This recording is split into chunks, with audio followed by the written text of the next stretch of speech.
नमो भगवते निर्गुण निराकार जगदाधार भक्त कल्पवांछा तरु फल प्रदान करने वाले दैहिक दैविक भौतिक त्रिताप हरण करने वाले अर्थ धर्म काम मोक्ष चतुर्थ पुरुषार्थ प्रदान करने वाले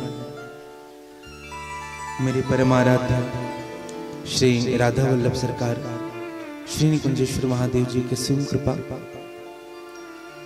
श्री हनुमान जी महाराज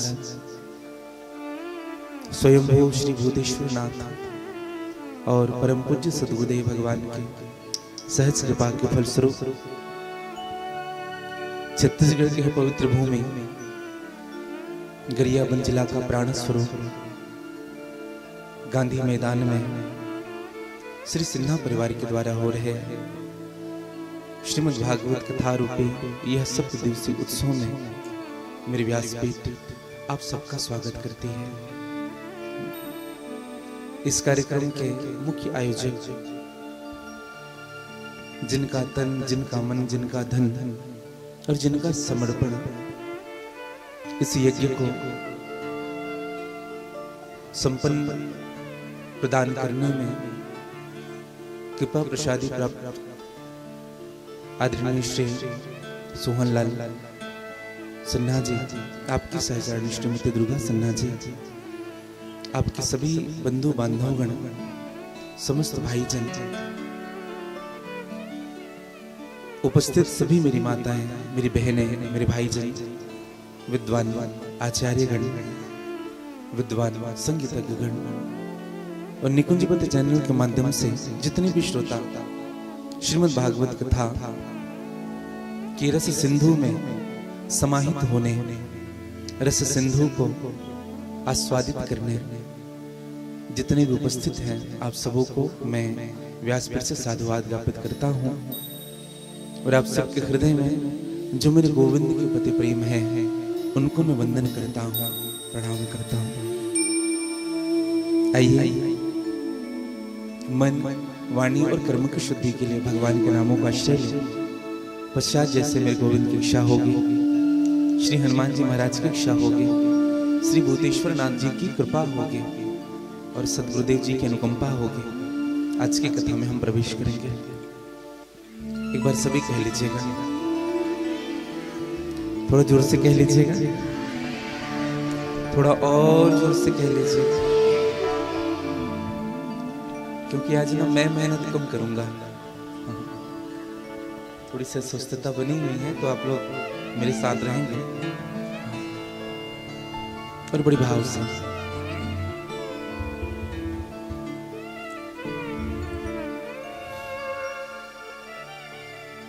बिरजी की गलियन में, बिरजी की गलियन में मैं तो रटूंगी राधा राधा नाम, मैं तो रटूंगी राधा राधा नाम, बिरज की गलियन में मैं तो रटूंगी राधा राधा नाम, बिरज की गलियन में मैं तो रटूंगी राधा राधा नाम, बिरज की गलियन में मैं तो रटूंगी राधा राधा नाम, बिरज की गलियन में। ओ बिरज की गलियन में, बिरज की गलियन में, ओ बिरज की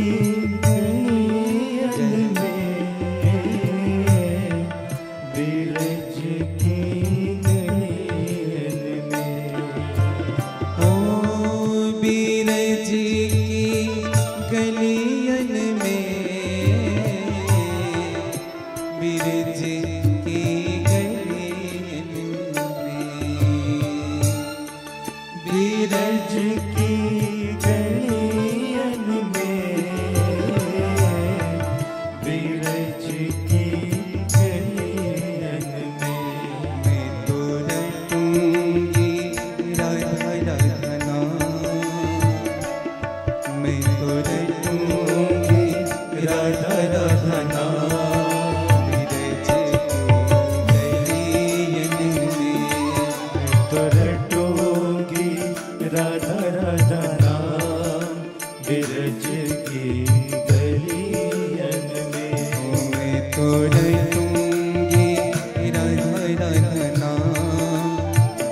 की गलियन में।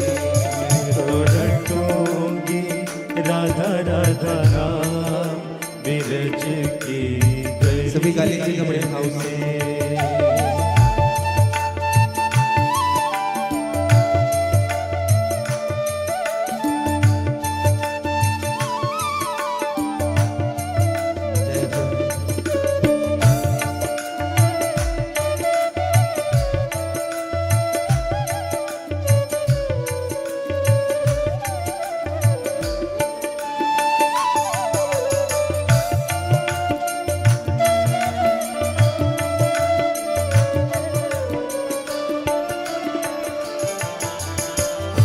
इतने उतने डोलो कहीं कहीं राधा, इतने उतने डोलो कहीं कहीं राधा।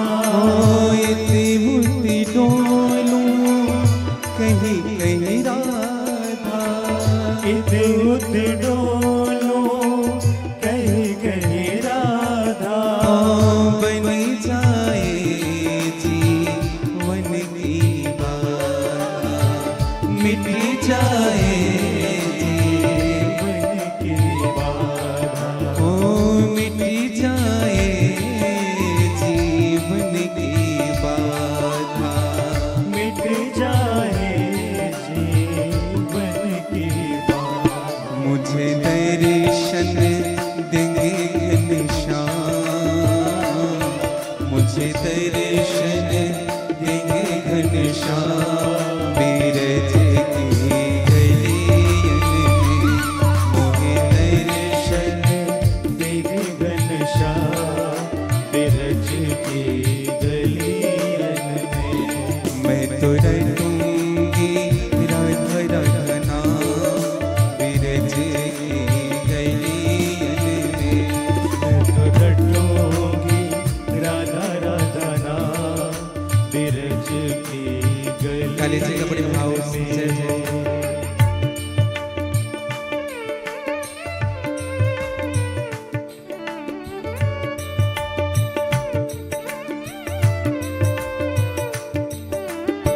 गा लीजिएगा, ताली किससे बजाते हैं। जय जय।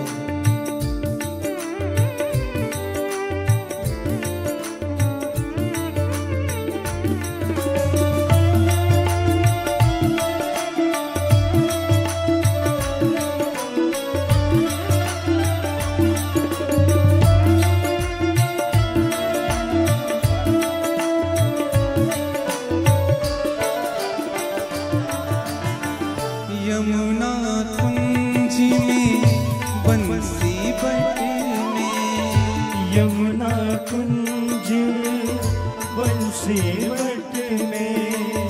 सेवा कुंज में और निधि वन में।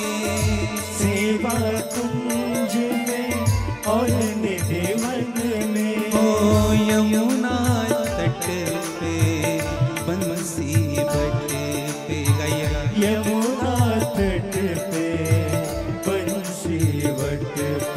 ओ यमुना तट पे बंसी बट पे गाइएगा। यमुना तट पे बंसी बट पे।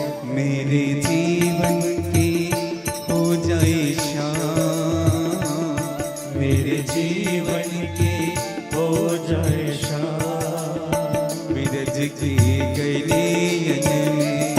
मेरे जीवन की हो जाए शाम बिरज की गलियन में। मैं तो रटूंगी राधा राधा नाम बिरज की गलियन में। मैं तो रटूंगी। राधा राधा नाम बिरज की। ऐसे नहीं दोनों हाथ के साथ थोड़ी आनंद और मस्ती से गाने चाहिए।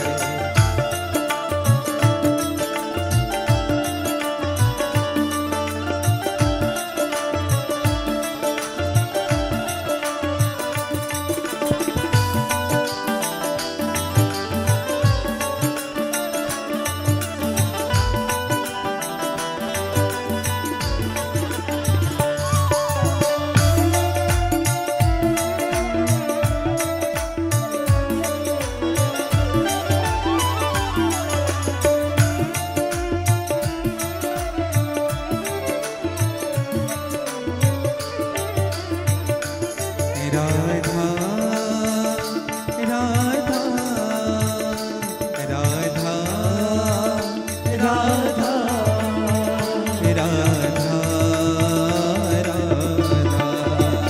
राधा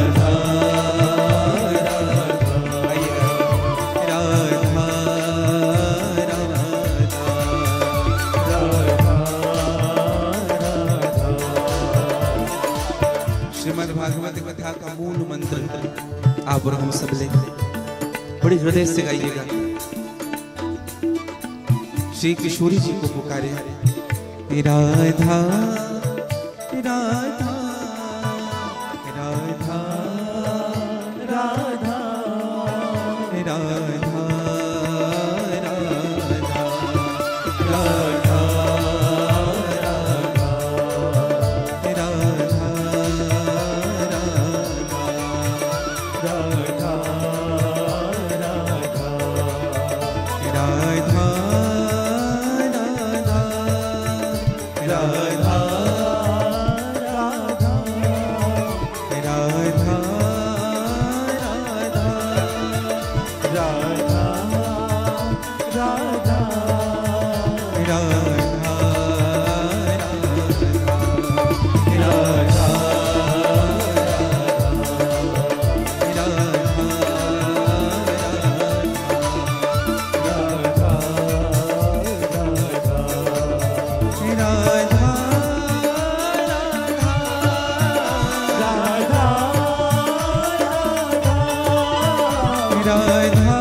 श्री बरसाने वाली की जय जय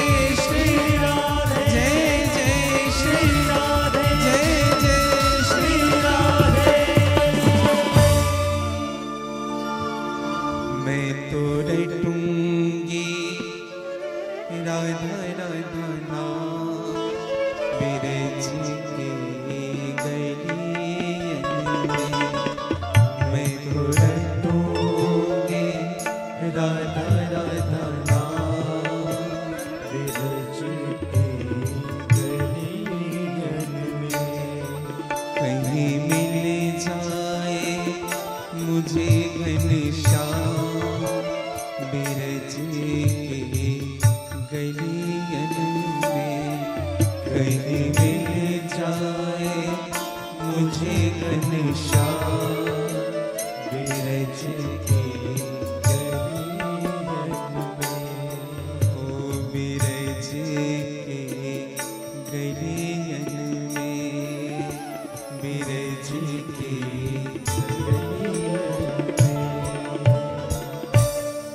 बोले राधा रानी सरकार की जय। श्री राधा राधा रटते ही सब बाधा मिट जाए। कोटि जन्म की आपदा श्री राधा नाम सुजाए। श्री राधा मेरी स्वामिनी मैं राधे जो को दास। जन्म जन्म मोहि दीजियो श्री चरणन को वास। जन्म जन्म मोहि दीजियो श्री चरणन को वास। श्री भक्तवत्सल भगवान की जय। भगवान गोपिका वल्लभ श्री राधा वल्लभ सरकार की असीम कृपा आज आप और हम सब सप्तम दिवस विश्राम दिवस की कथा में प्रवेश कर रहे हैं। जीवन में सत्संग का अभाव ही अशांति है। जब तक जीवन में सत्संग नहीं रहेगा तब तक तो अशांति बनी रहेगी। अगर जीवन में सत्संग ने प्रवेश किया है तो आपके हृदय की जो शांति है, जो तनाव है, वो समाप्त हो सकता है।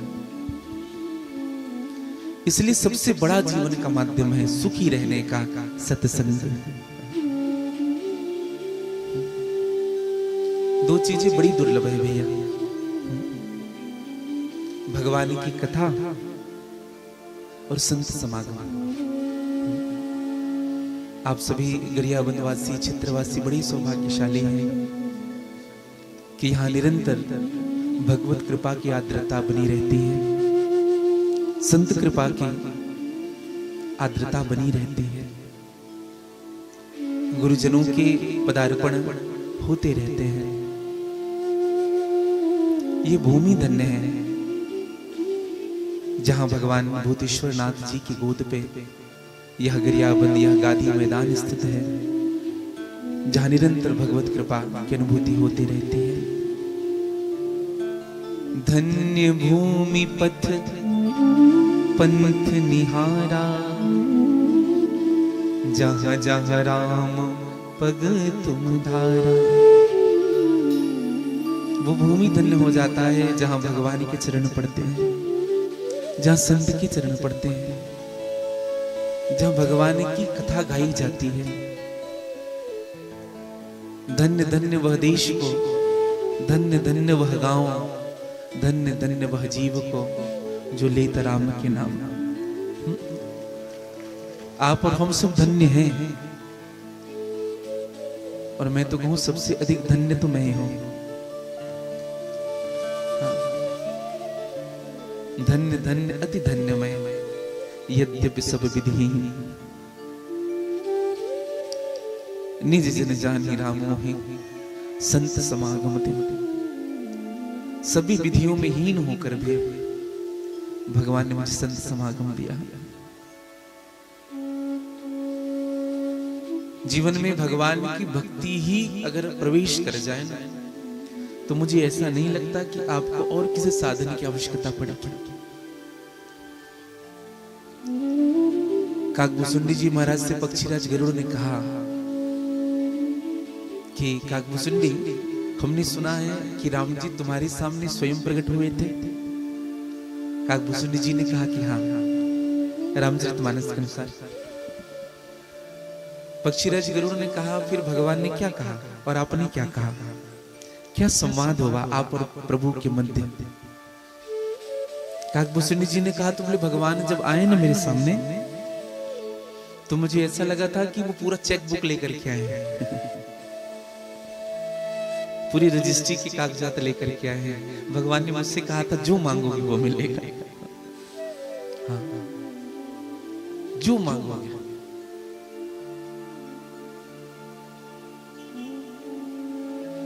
काकभूसुंडी जी महाराज ने हाथ जोड़ा, प्रभु आपकी भक्ति मिल जाए यही बहुत है।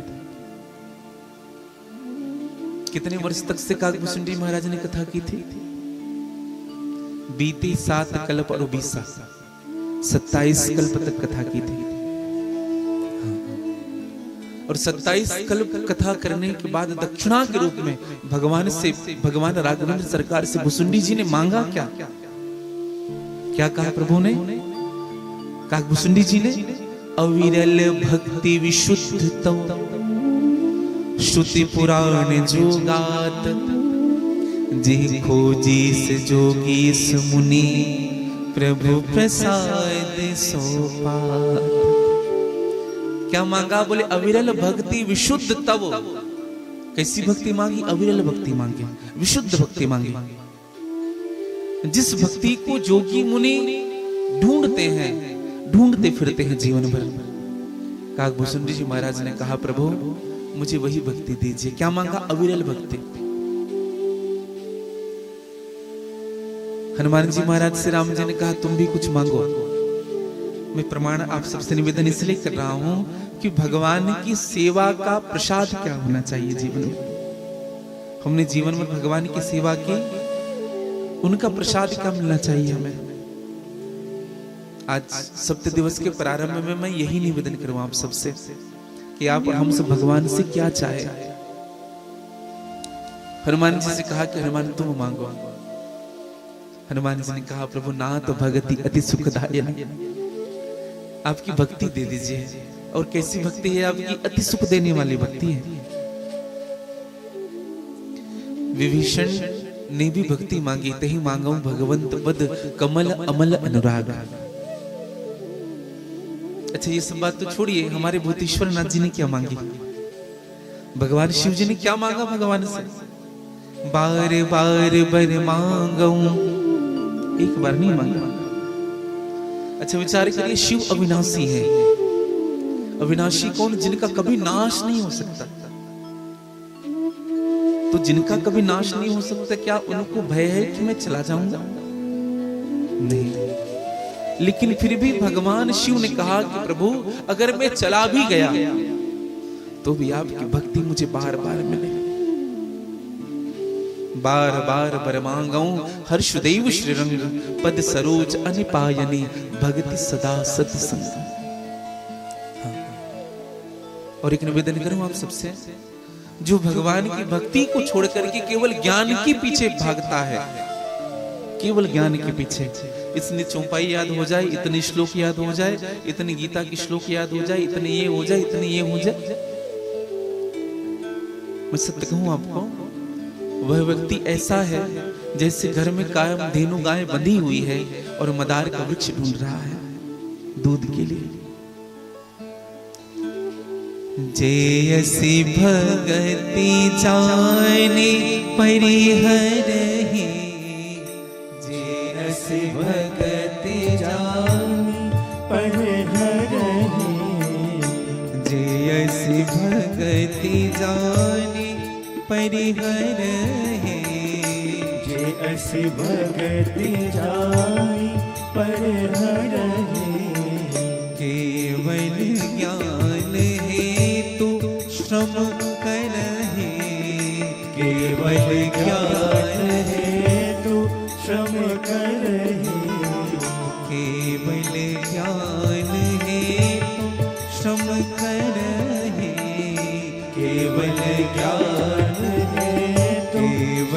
ज्ञान है, केवल ज्ञान है तो श्रम करहि। जी असि भगति जाने परिहरि। केवल ज्ञान के पीछे भागने वाला व्यक्ति यही होता है, भक्ति के पीछे नहीं भागता। कल भगवान ने भक्ति को स्वीकार किया। भक्ति कौन? मां रुक्मिणी। मां रुक्मिणी ही तो भक्ति है। भगत वो जो भगवान के चरित्र से प्रेम करता हो। हाँ, एक बात कहें आपको, अगर आप कहीं मंदिर जाएंगे ना तो मूर्ति वाले ठाकुर जी के सामने अधिक देर तक नहीं बैठ पाएंगे, लेकिन कथा वाले ठाकुर जी के पास कल तो 7 बज गया था, बहुत देर तक से बैठ सकते हैं। यही भक्ति का सिद्धांत है, समझिएगा। मां रुक्मिणी अम्बा ने भगवान के चरणों में भक्ति मांगी और भक्ति का सिद्धांत ही है। इसलिए मां ने पहली शब्द कही, सुत्वा गुणान भुवन सुंदर। आपके गुणों को सुन करके आपसे प्रेम हुआ है प्रभु। हाँ, एक बात कहें आप सबको, मैया रुक्मिणी, मैंने संतों से सुना है, पढ़ा तो नहीं है, परम श्रद्धेय श्री कृपालु जी महाराज की वाणी है। मैया रुक्मिणी भगवान द्वारिकाधीश को भाव की सेवा करते थे। भाव की सेवा, भाव की कैसे सेवा? भगवान को पुष्प पहना रहे हैं, भगवान को लाड़ लड़ा रहे हैं, भगवान को इत्र लगा रहे हैं, चरणों में नुपुर बंधे हुए हैं, उन चरणों को दबा रहे हैं। जैसे सूरदास जी भाव की सेवा करते थे। सूरदास जी का चरित्र सुना होगा आपने। एक बार भगवान श्री कृष्ण सूरदास जी के पास जाने लगे। श्री राधा रानी ने कहा कि प्रभु हम भी चलेंगे। तो सूरदास जी एक कुएं पे गिर गए थे। तो भगवान ने अपनी दुपट्टा डाली, सूरदास जी दुपट्टे को पकड़े, भगवान ने उनको खींचा। और जब सूरदास जी को जब खींचा तो सूरदास जी को ऐसे खींचे वो भगवान के ऊपर ही गिरने वाले थे। भगवान थोड़े बगल हो गए और सूरदास जी श्री राधा जी के चरणों में गिरे। और श्री राधा जी के चरणों में जब गिरे तो श्री राधा जी की जो पायल थी, निपुर थे, उस नुपुर में सूरदास जी के दोनों हस्त पड़े। एक नुपुर वहीं गिर गया। सूरदास जी ने उस नुपुर को उठा लिया। अब जब भगवान जाने लगे तो सूरदास जी तो समझ गए थे, क्योंकि जब दुपट्टे डाले थे ना तो गोसाई जी ने जो इत्र की सेवा की थी बांके बिहारी जी के, सूरदास जी समझ गए आज प्रभु को यही इत्र लगा था तो मुझे निकालने वाले प्रभु ही हैं। और भगवान अकेले नहीं आए हैं। ये जो नुपुर मैंने स्पर्श किया, मैंने देखा, ये श्री राधे जी की कृपा है, ये श्री राधे जी की नुपुर है। अब श्री राधे जी चलने लगे, रास्ते में अचानक पैर को देखा, श्री राधे जी के चरण नुपुर से रिक्त थे। राधे जी ने भगवान से कहा कि प्रभु हमारा एक नुपुर कहीं छूट गया है। भगवान ने कहा आप चिंता मत करो, हम लेते आते हैं। और प्रभु सूरदास जी के पास आए। सूरदास जी से कहा ए भैया सूरदास जी, कौन है भैया? कहा एक नुपुर तुम्हारे पास है क्या? हाँ? सूरदास जी ने कहा हाँ नुपुर तो है। कहा वो नुपुर हमें दे देते। सूरदास जी ने कहा हम कैसे भरोसा करें कि नुपुर आपका है? आप मांगने आए हो कोई सबूत?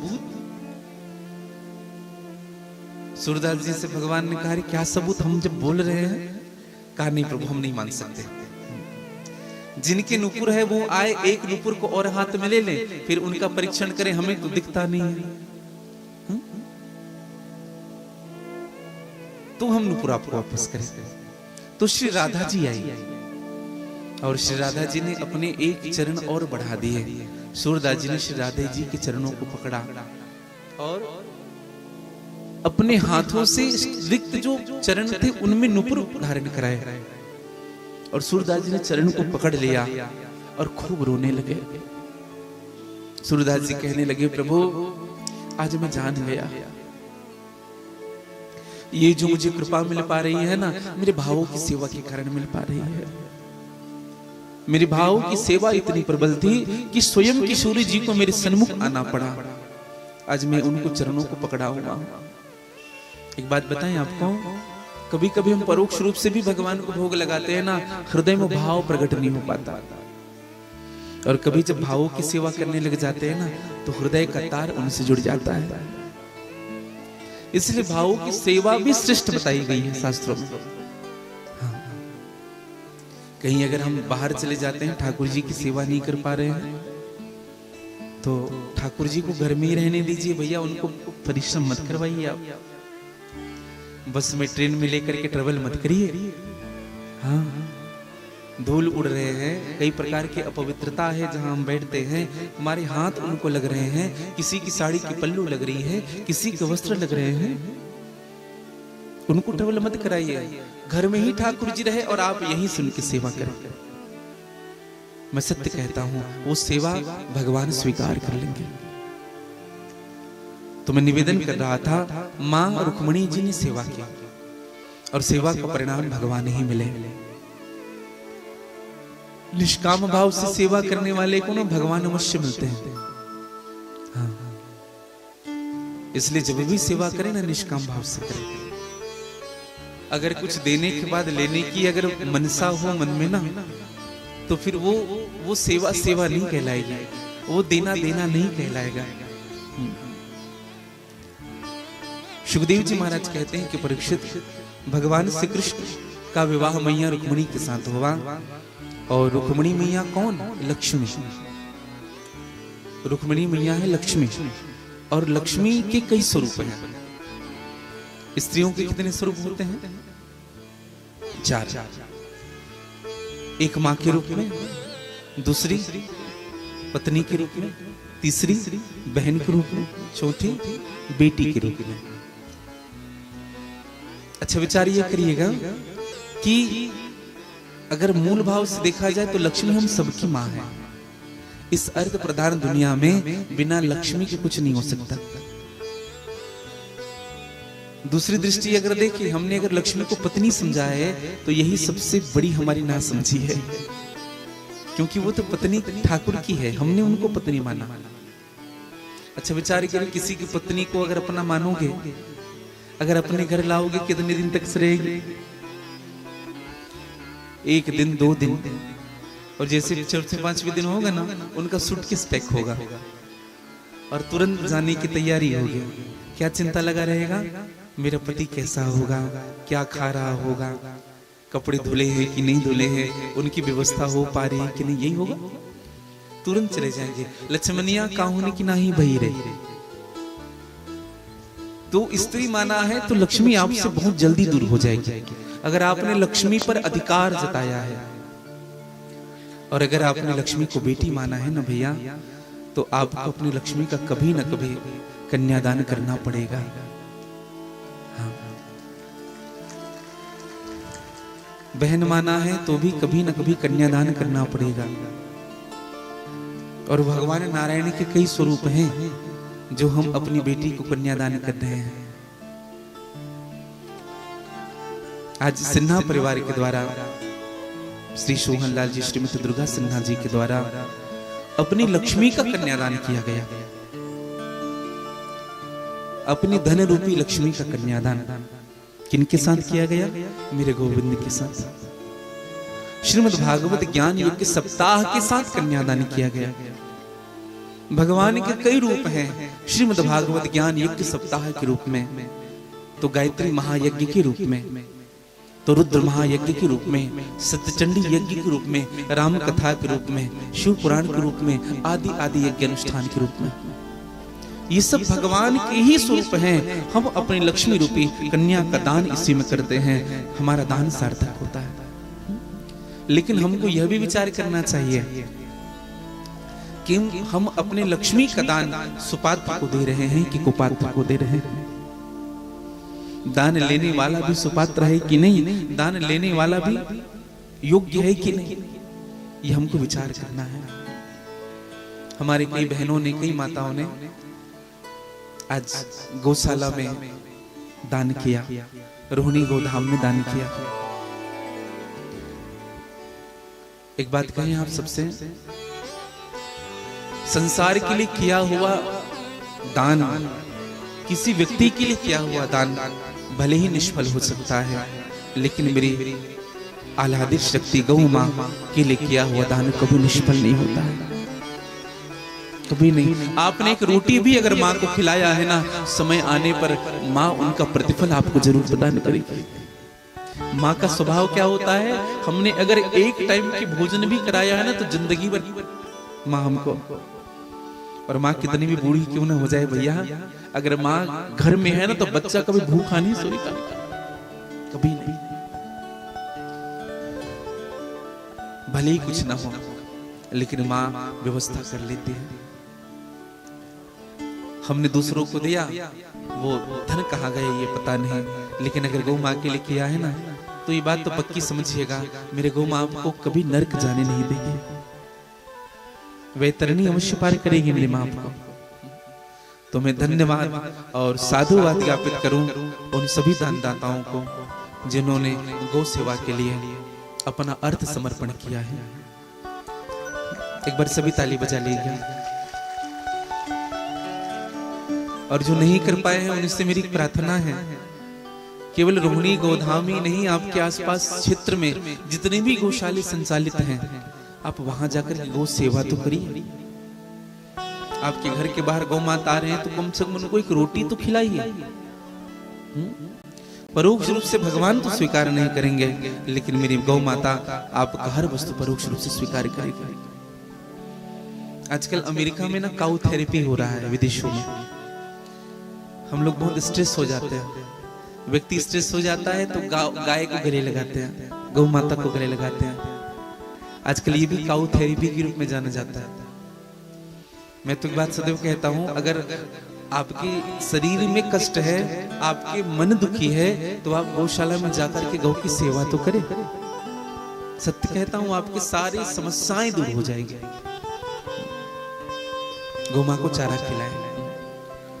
तो मैं निवेदन कर रहा था कि हम अपनी लक्ष्मी का विवाह, धन रूपी मैया रुक्मिणी का विवाह, लक्ष्मी का विवाह गोपाल के साथ करें। अच्छा, कर किसके साथ रहे थे, होना किसके साथ था जबरदस्ती? शिशुपाल के साथ। अच्छा, शिशुपाल का आशय क्या? जो शिशु के ही पालन पोषण में लक्ष्मी को खर्च करता रहे। हाँ, बच्चे की पढ़ाई में, बच्चे के कपड़े में, बच्चे के हॉस्टल में, इसी में पूरा धन जा रहा है हमारा। और गोपाल वो जो गौ के पालन पोषण में लक्ष्मी के खर्च में।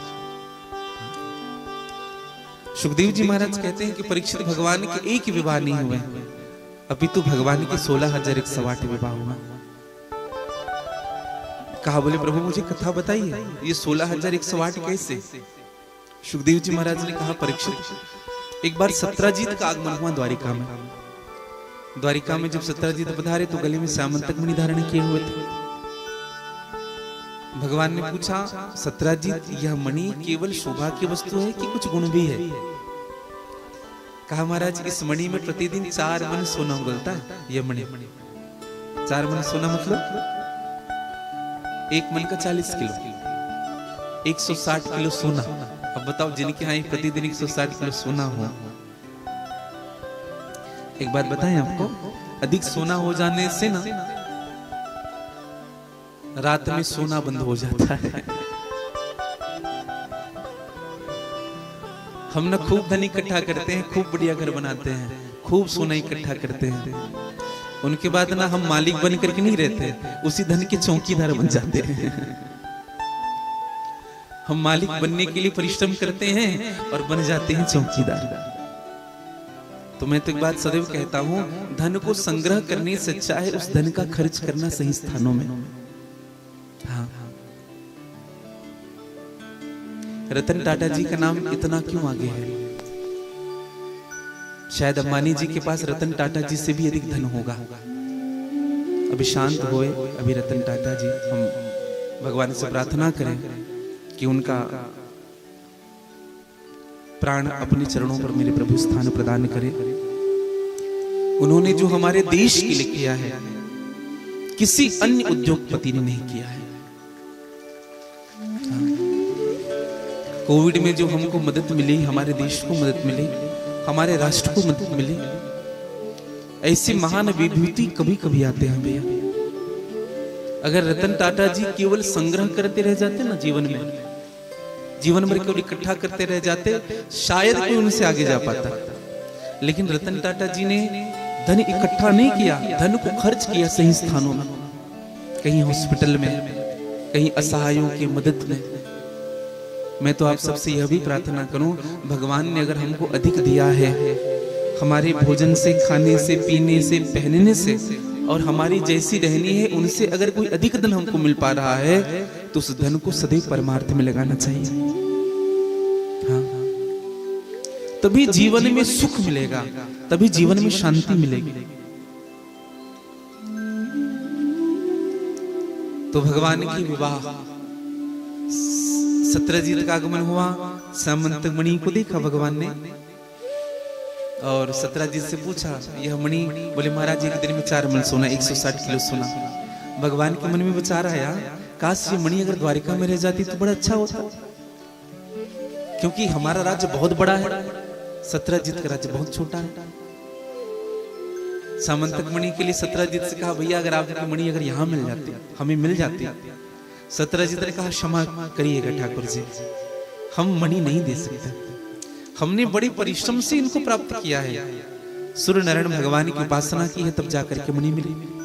भगवान ने कहा, भैया हम तो आपसे केवल बात कर रहे थे, तुम्हारी काम तुम जानो, ये धन भी तुम्हारा है। अब तो सत्रजीत चले गए।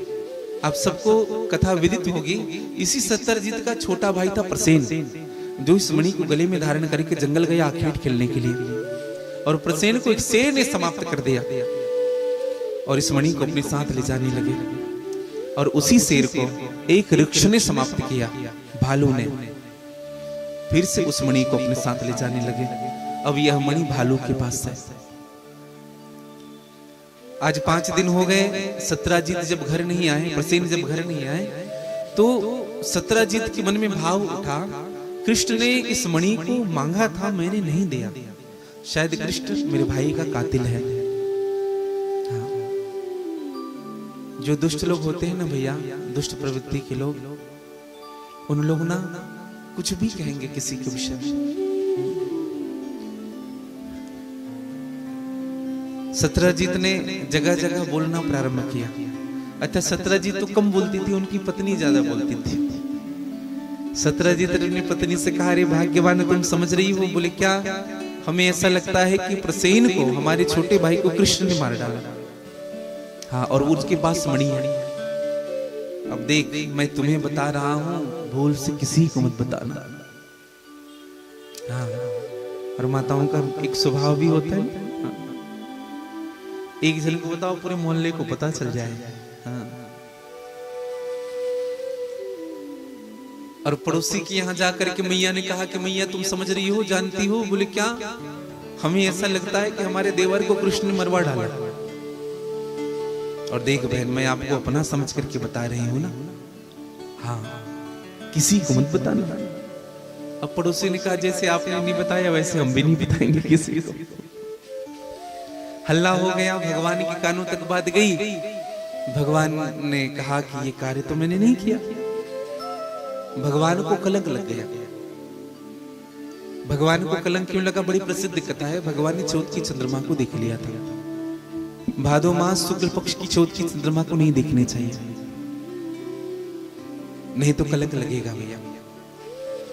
ऐसे तो चौथ की चंद्रमा को परोक्ष रूप से नहीं देखना चाहिए। हमारी माताएं करवा चौथ करती है ना, चंद्रमा दिखती है, हाँ कि ना? दिखते हैं। कैसे दिखते हैं? कुछ आधार रखते सामने, सीधे तो नहीं दिखते। नहीं दिखते? हाँ, देखते हैं। पहले देखेंगे निकल गया कि नहीं। टकटकी लगा करके पहले देख लेंगे निकला है कि नहीं, फिर अच्छे से फिर देख लेंगे, हाँ अब निकला है, अब कोई बादल वादल नहीं आसपास, चलो जल्दी आओ। 1 मिनट भी पत्नी ने विलंब किया, पति ने, फिर उनकी खैर नहीं। तुम्हें आज की बड़ी हम कितने प्यासे हैं पता है? वाणी सबसे महत्वपूर्ण होती है भैया। आप कितना व्रत करते हैं, कितना तप करते हैं, कितना उपवास रहते हैं, यह बात महत्वपूर्ण नहीं है। आप अपना व्यवहार कैसे रखते हैं स्वामी से, पति से, ये बात महत्वपूर्ण है। एक मैया अपने पति को डरा रहे थे, ऑफिस से आ रहे हो कि नहीं, कि पीऊं पानी। हाँ, तो एक बार क्या हुआ,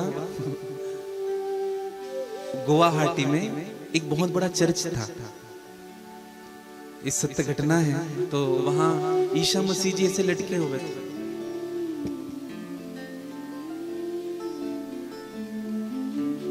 अच्छा एक बात बताइए, हमारा धर्म कितना श्रेष्ठ है बताइएगा। ईसा मसीह जी के दोनों हाथों में किले ठोके और ईसा मसीह जी ने अपना प्राण छोड़ दिया। और हमारे विश्व पितामह जी को कितने बाण लगे थे, बाण की सैया में सोए हुए थे, लेकिन फिर भी प्राण नहीं छोड़े। ये सनातन धर्म की शक्ति है, ये हमारे हिंदू धर्म की शक्ति है। अब जब ठोक दिया गया था ऐसे, तो सब लोग उनके हाथ सामने हाथ जोड़ रहे थे ऐसे। तो पति पत्नी भी जा रहे थे, तो पति ने कहा देख रहे हो कितना सम्मान कर रहे हैं। पत्नी ने कहा अच्छा तुम्हें भी सम्मान चाहिए? बोले हाँ कभी तो कर दिया करो। पत्नी ने कहा तुम भी लटक जाओ।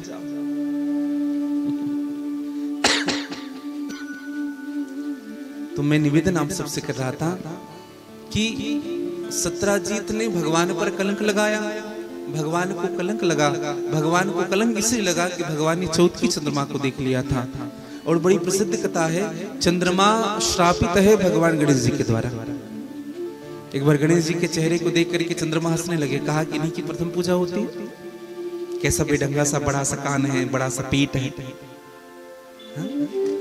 चंद्रमा ने कहा हम नहीं करेंगे पूजा। गणेश जी ने कहा तुम मेरा अपमान करते हो, जाओ आज तुम्हें जिस दिन, आज के दिन जो भी तुम्हें देखेगा उनको कलंक लग जाएगा।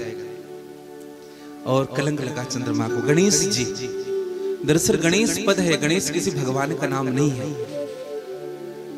अभी जिस गणेश की हम 11 दिनों तक सिर रख करके पूजन करते हैं, उस गणेश का नाम है हेरंब गणेश। क्या नाम है? हेरंब।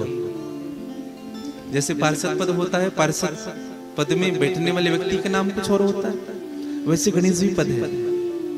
इसलिए पंडित जी प्रतिष्ठा करते हैं तो ओम हेरम महेश पुत्र समस्त विघ्न विनाश दक्ष मंगल प्रथम पूजा पदा ग्रहण भगवान नमस्ते मनोज्योतिर्जु पितामह सरस्वती तनो दृष्ट। उसके बाद उनकी प्रतिष्ठा होती है, हेरम गणेश की प्रतिष्ठा। तो भगवान को कलंक लगा। अब आप कहेंगे महाराज अगर हमने गलती से देख भी लिया तो इस कलंक को कैसे मिटाए? तो मेरी प्रार्थना है, अगर आपने चौथ की चंद्रमा को देख लिया, आपको कलंक लग गया, तो आप भगवान शिव के मस्तक की चंद्रमा का दर्शन करें, दूज की चंद्रमा का दर्शन करें, और विधिवत उस दूज की चंद्रमा को दूध का अर्घ दे। समझ रहे हैं? दूध गंगा जल मिला करके अर्घ दे। भगवान शिव की किसी भी मंत्र से, जो मंत्र आपको याद है उस मंत्र से अर्घ दे और प्रणाम करें। तो भगवान शिव कौन है? गणेश जी की पिता। हाँ, तो सीधे पिता से अप्रोच करोगे ना तो बेटा कहीं ना कहीं। हाँ, बोले भक्तवत्सल भगवान के जय। अब तो भगवान ढूंढने लगे कि श्यामंतक मणि कहाँ है, और भगवान ढूंढते ढूंढते पहुंच गए सीधे जामवंत के पास। ऋक्षराज जामवंत, जिनकी बेटी 16 साल की, वो श्यामंतक मणि से खेल रही थी। भगवान ने श्यामंतक मणि मांगी और उन्होंने श्यामंतक मणि प्रदान नहीं की। अब जब भगवान ने जबरदस्ती छीना तो जोर से आवाज लगाया। जामवंत की पुत्री थी जामवंती। जब आवाज लगाया इतने में जामवंत जी आए। जामवंत ने कहा कौन है तू, क्यों आया है? कहा भैया मुझे कलंक लगा है, मैं मणि लेने आया हूं। जामवंत जी ने कहा जैसे आए हो वैसे लौट जाओ, नहीं तो प्राण से हाथ धो बैठोगे। अब भगवान को कोई चैलेंज करे। हाँ, उसके बाद फिर युद्ध प्रारंभ हुआ। भगवान श्री कृष्ण जामवंत के मध्य में खूब युद्ध हुआ, और 1-2 दिन की युद्ध नहीं थी भैया, 28 दिनों तक की युद्ध थी। और जो कुटाई भाई जामवंत की, बाप रे बाप, इतना मारा भगवान ने, इतना मारा। जामवंत विचार करने लगे, विष्णु के अलावा इतने मारने वाले और नहीं हो सकते कोई मुझे। हाँ, जामवंत जी ने कहा सच सच बोलो कौन हो तुम। और उसी समय भगवान कृष्ण अपने स्वरूप पे आते हैं। रामाय राम भद्राय रामचंद्राय वेधसे रघुनाथाय नाथाय श्री सीताय पतये नमः। भगवान जामवंत को अपना दर्शन देते हैं। अब तो जामवंत जी चरणों में गिर गए, प्रभु मुझसे कितना बड़ा अपराध हो गया, मैं आपसे लड़ रहा था। जामवंत ने कहा भैया ये मेरी इच्छा नहीं थी, ये तुम्हारी इच्छा थी मुझसे लड़ने की। जामवंत जी ने कहा प्रभु हम समझे नहीं। आप सबको विदित कथा होगी कि जब भगवान राम जी राजा बने तो भगवान राम जी से सबने कुछ न कुछ मांगा। मां कौशल्या ने क्या मांगा, प्रभु अब वन मत जाना, अब हमें छोड़ के मत जाना। दरअसल मां सीता का जब भगवान राम जी ने, जब मां सीता वन को गई 11 वर्ष के लिए, जब राज तिलक हुआ, फिर धोबी के कहने पर अपेश लगा, फिर मां सीता का त्याग जिनको कहा जाए, त्याग नहीं हुआ था भैया। दरअसल मां गर्भवती थी और वो अकेली रहना चाह रही थी। तो मैंने उस दिन भी निवेदन किया था, जनक जी सुनैना जी भी साथ गए थे। दरअसल भगवान राम जी भी साथ जाने वाले थे, ध्यान से सुनिएगा। भगवान राघव भी साथ जाने वाले थे, सीता जी को अकेले नहीं छोड़ना चाह रहे थे। दरअसल मां कौशल्या ने हाथ जोड़ करके प्रार्थना की थी, राघव अपनी मां के लिए रुक जा बेटा। तब मेरे प्रभु रुके। तो यही वरदान मां कौशल्या ने मांगा, अब हमसे दूर मत जाना। सुमित्रा ने क्या मांगा, राम लक्ष्मण को अपने चरणों का दास बनाए रखना, अगर इनसे कुछ भूल हो जाए बेटा क्षमा करते रहना। सबने कुछ न कुछ मांगा। मां कैकेयी ने क्या मांगा,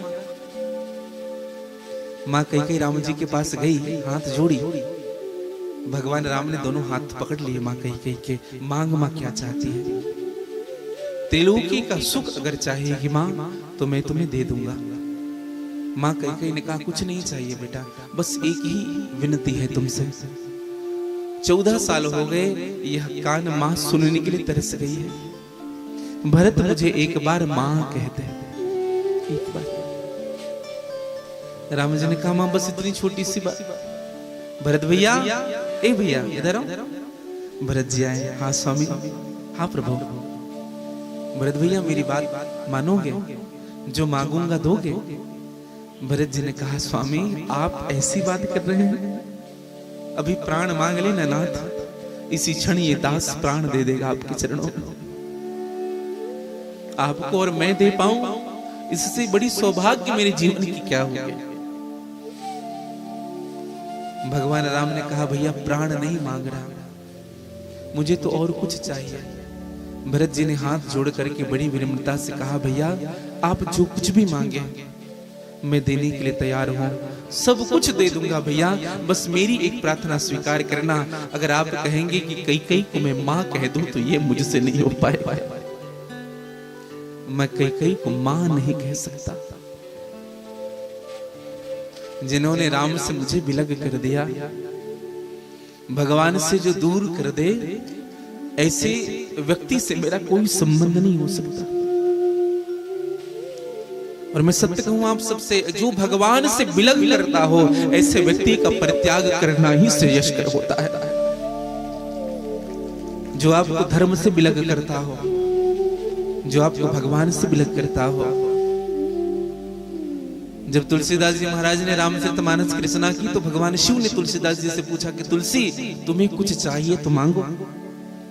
तुलसी ने कहा प्रभु एक ही वरदान दो, नाथो नाते राम के सहज स्नेह स्नेह, तुलसी मांगत जोरी कर जन्म जन्म शिव दे। प्रभु मेरा नाता उन्हीं से हो जिनका नाता मेरे राम से हो। आज हाथ जोड़ करके तुलसी दोनों हाथ जोड़ करके आपसे मांगता है जन्म जन्म शिव दे हो। इस जन्म में नहीं, हर जन्म में मेरा नाता उन्हीं से हो जिनका नाता राम से। हाँ। बहुत महत्वपूर्ण विषय है, ध्यान से सुनिएगा। हमारा संबंध किस किस से है? हाँ, संबंध अच्छे लोगों से बना करके रखिएगा जीवन में। भले अकेले रह जाइएगा, लेकिन कभी शराबी, कबाबी, वैश्यागामी, जुआड़ी इन लोगों का संग मत करिएगा, क्योंकि संगत से गुण आता है, संगत से गुण जाता है। तो सबने कुछ ना कुछ मांगा। हनुमान जी को तो कुछ बड़ी सुंदर सुंदर भाव है। जब जामवंत की मांगने की बारी आई तो जामवंत ने हाथ जोड़ा और जामवंत ने भगवान से कहा, प्रभु सबके सामने मांगू कि अकेले में? राम जी ने कहा, अकेले में ऐसी कौन सी बात है जो अकेले में मांगना चाह रहे? जामवंत ने कहा, प्रभु लोगों को अच्छा नहीं लगेगा जब मैं मांगूंगा, इसलिए काम करो ना, इन सबको 20 मीटर दूर कर दो सबको, मैं आपसे कुछ मांगूंगा। भगवान ने कहा ठीक है, दूर किया। बोलो जामवंत। जामवंत ने कहा, प्रभु क्षमा करिएगा, बुरा मत मानिएगा, आपसे ना लड़ने का खूब मन कर रहा है। दो हाथ अगर आपसे हो जाती तो आनंद आ जाता प्रभु। भगवान राम ने कहा, क्यों कह रहे हो? कहा, रावण की सेना में कोई ऐसा था ही नहीं जिनके साथ मैं अच्छे से लड़ सकूं। अभी भी ना प्रभु हाथ पैर की खुजली नहीं गई मेरी, अच्छे से लड़ूं, अच्छे से खुजली मिट जाए। भगवान ने कहा, पागल तो नहीं हो गए? लोग क्या कहेंगे, तुमसे मैं युद्ध करूंगा। कैसा राम है, अपने मंत्री से लड़ रहे हैं। भगवान ने कहा, अभी नहीं लड़ूंगा, द्वापर युग में जब मैं कृष्ण बन करके आऊंगा तब तुमसे युद्ध करूंगा, और वो ऐसा युद्ध करूंगा जामवंत तो जिंदगी भर याद रखेगा। और जो कुटाई वही थी ना जामवंत की। कहा, प्रभु आपने सही कहा था। अब भगवान ने कहा, भैया ये सब बातें होती रहेगी, मुझे श्यामवंतक मणि दे, मुझे कलंक लग गया है। और जब श्यामवंतक मणि देने लगे तो जामवंत ने अपनी याचना रखी भगवान के सामने, प्रभु एक और निवेदन है। क्या? मेरी बेटी को आप स्वीकार कर लेते, क्योंकि मैं अब जाना चाहता हूं। जामवंत जी कौन? ब्रह्मा जी के अवतार हैं, समझिएगा। ब्रह्मा जी ही जामवंत जी बन करके आए गर्ग संहिता के अनुसार। और जामवंत जी ने जामवंती का हाथ भगवान के हाथों में रखा, मंत्र पढ़ दिया। अब विचार करिएगा, कोई भालू की बेटी से शादी करेगा? कोई मनुष्य करेगा क्या? नहीं करेगा ना। लेकिन भगवान ने किया। भगवान ने अलग से ऑर्डर दिया उनके लिए कपड़ा। भालू की बेटी भालू जैसे होगी तो पूरे शरीर को ढका गया। हाँ, 84 गज लहंगे से ढके गए। पैरों जो नुकीले नुकीले जो नाखून थे ना, उसमें मोजे पहनाए गए, चमकीले चमकीले। हाथों में मोजे पहनाए गए और पूरी घूंघटा। और भगवान जामवंती को लेकर के अपने साथ चले सीधे द्वारिका।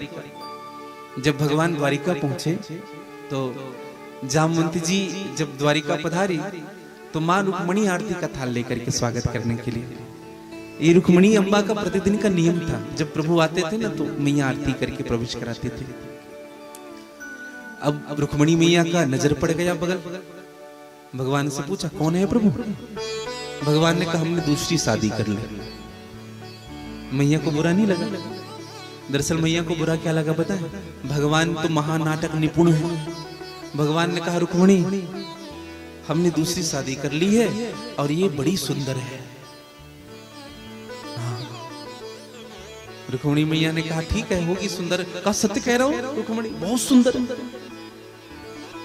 रुक्मणी जी ने कहा, इनका घूंघट तो खोल, तब तुम्हें पता चले कि बहुत सुंदर है। कहा, हम इसलिए नहीं खोल रहे, कहीं तुझे बुरा न लग जाए, तू जल न जाए, तुझे ईर्ष्या न हो जाए। अब बताइए, घर में अपनी पत्नी के सामने किसी दूसरी स्त्री की अगर बड़ाई करोगे, पिटाई भयेगी कि नहीं? भोजन भी नहीं मिलेगा, भूखे ही सोना पड़ेगा। तो भगवान ने तारीफ की। मैया ने कहा कि ऐसा नहीं। भगवान ने कहा हम बोल रहे हैं समझो। मैया रुक्मणी को इतना गुस्सा आया कि हाथ में जल उठा ली मैया। कहा कि हमसे सुंदर ना हो भले ही हमारी तरह हो जाए। जल छोड़ दिया और जैसे जल छोड़ा भगवान ने कहा काम बन गया। श्राप वरदान का काम करने लगा। अब जामवंती घूंघट खोलो। और जैसे घूंघट खोला गया जामवंती रुक्मणी जी की तरह ही सुंदर हो गई। तो भगवान का दूसरा विवाह जामवंती जी के साथ। भगवान का तीसरा हुआ सत्यभामा के साथ। मणि को वापस किया गया। सत्यजीत ने अपनी बेटी का विवाह कर दिया। भगवान का चौथा विवाह कालिंदी के साथ होगा। कालिंदी। भगवान का पांचवा विवाह मित्रविंदा के साथ हुआ। विंद और अरविंद दो भाई थे। इनकी परम लाडली बहन थी मित्रविंदा। भगवान का छठवां विवाह नग्नजीत की पुत्री सत्या के साथ हुई थी। नग्नजीत कहाँ के राजा थे? कहाँ के राजा थे? कौशल प्रदेश के राजा थे। और ये कौशल प्रदेश क्या है भैया? ये हमारा छत्तीसगढ़ है। भगवान कृष्ण ना छत्तीसगढ़ रायपुर में भी बारात लेकर के पधारे थे। हाँ। और हमें लगता है कि रायपुर की बारात गरियाबंद में भी 2-4 बाराती रुके रहे होंगे। शायद हमारे प्रभु यहाँ भी आए होंगे क्योंकि यहाँ उनके महादेव विराजते हैं। यहाँ भी शायद भूतेश्वर नाथ जी के दर्शन के लिए प्रभु आए रहे होंगे। ये कौशल प्रदेश है छत्तीसगढ़। कौशल प्रदेश इसलिए माँ का नाम कौशल्या पड़ा। दरअसल कौशल्या का माँ का नाम था भानुवती। संक्षिप्त में निवेदन करूंगा। भानुवंत राजा हुए जिनकी पुत्री का नाम था भानुवती। तो भानुवंत जब राजा दशरथ के राज तिलक हुए अयोध्या में, तब भानुवंत अपनी बेटी भानुवती को लेकर के गए थे साथ में। राजा दशरथ ने भानुवती को देखा, बड़ी सुंदर थी भानुवती। मोहित हो गए।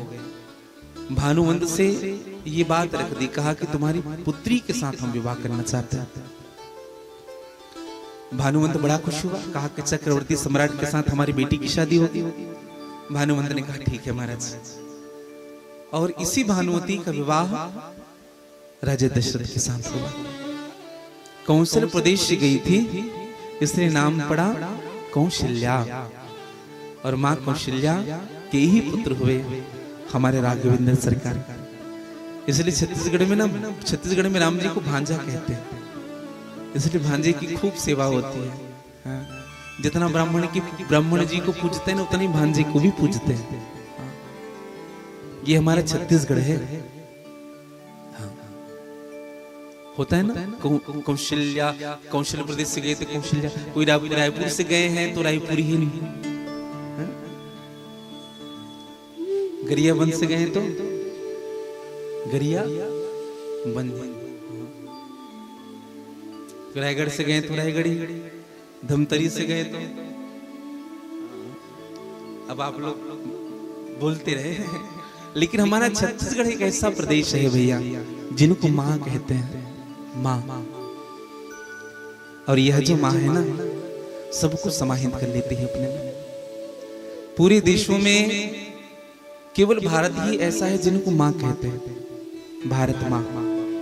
और भारत में जितने राज्य हैं ना, उन सब में केवल छत्तीसगढ़ ही है जिनको महतारी कहते हैं। बोले छत्तीसगढ़ महतारी की जय।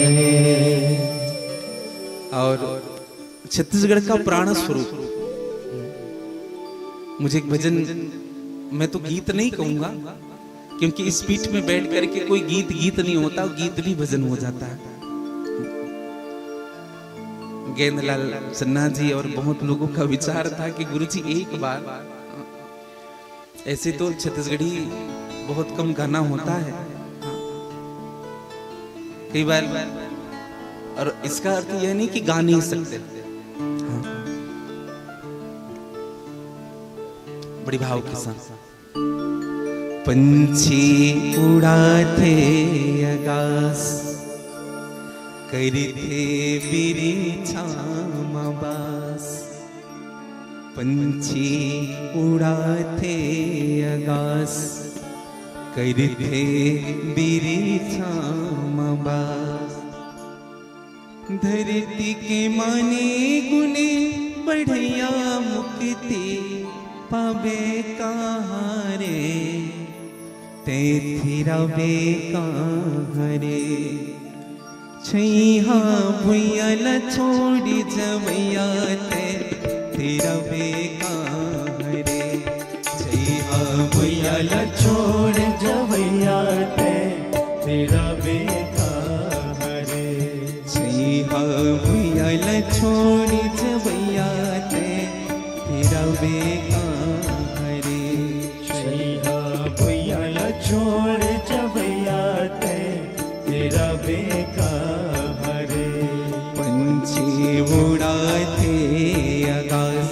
करते बिरे छामबास पंछी उड़ाते आकाश करते बिरे छामबास धरती के माने गुने बढ़िया मुक्ति हवे कहारे ते थिरवे कहारे छैहा भुइयाला छोड़ जवैया ते थिरवे कहारे छैहा भुइयाला छोड़ी जवैया ते थिरवे कहारे छैहा भुइयाला छोड़ जवैया ते थिरवे कहारे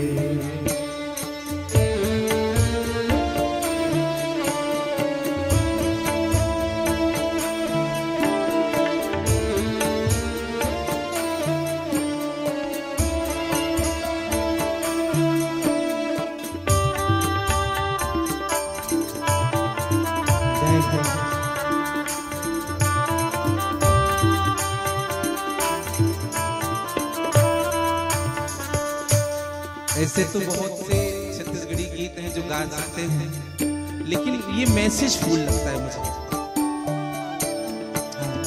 जीवन का सत्य, मुझे लगता है पूरे जीवन का सत्य इस गीत में बताया गया। दुर्रा धुआं माना हमें जिनकी लबीरे था गवावे दुर्रा धुआं माना हमें जिनकी लबीरे दुर्रा धुआं माना हमें जिनकी लबीरे था गवावे दुर्रा धुआं माना हमें जिनकी लबीरे था गवावे धरती माता के सेवा बिन सुख पावे कहारे ते थिरवे कहारे छैहा भुइयाला छोड़ जवैया ते थिरवे कहारे छैहा भुइयाला छोड़ी जवैया ते थिरवे कहारे छैहा भुइयाला छोड़ जवैया ते थिरवे कहारे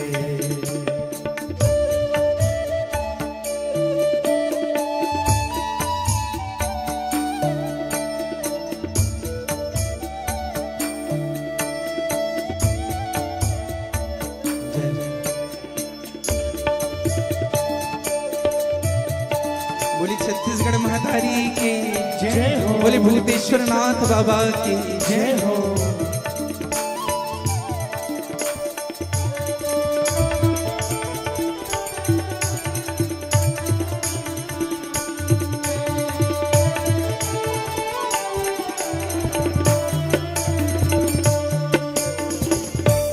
कति को जोरे का गवाए पीढ़ी पीढ़ी भर माए कति को जोड़े का गवाए पीढ़ी पीढ़ी भर माए कति को जोरे का गवाए पीढ़ी पीढ़ी भर माए को जोड़े का कमाए पीढ़ी पीढ़ी भर माए धरती के माने गुने बढ़िया मुक्ति पावे कहारे ते थिरवे कहारे छैहा भुइयाला छोड़ जवैया ते थिरवे कहारे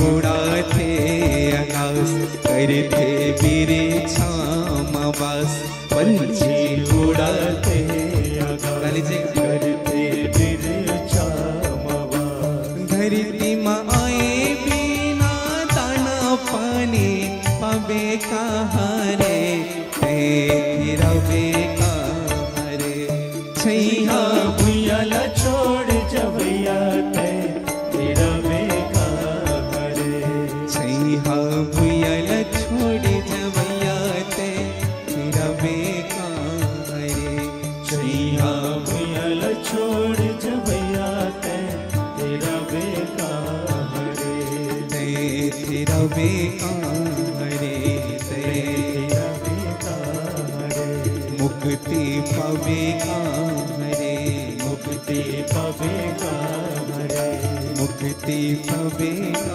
हरे मुक्ति पवेगा हरे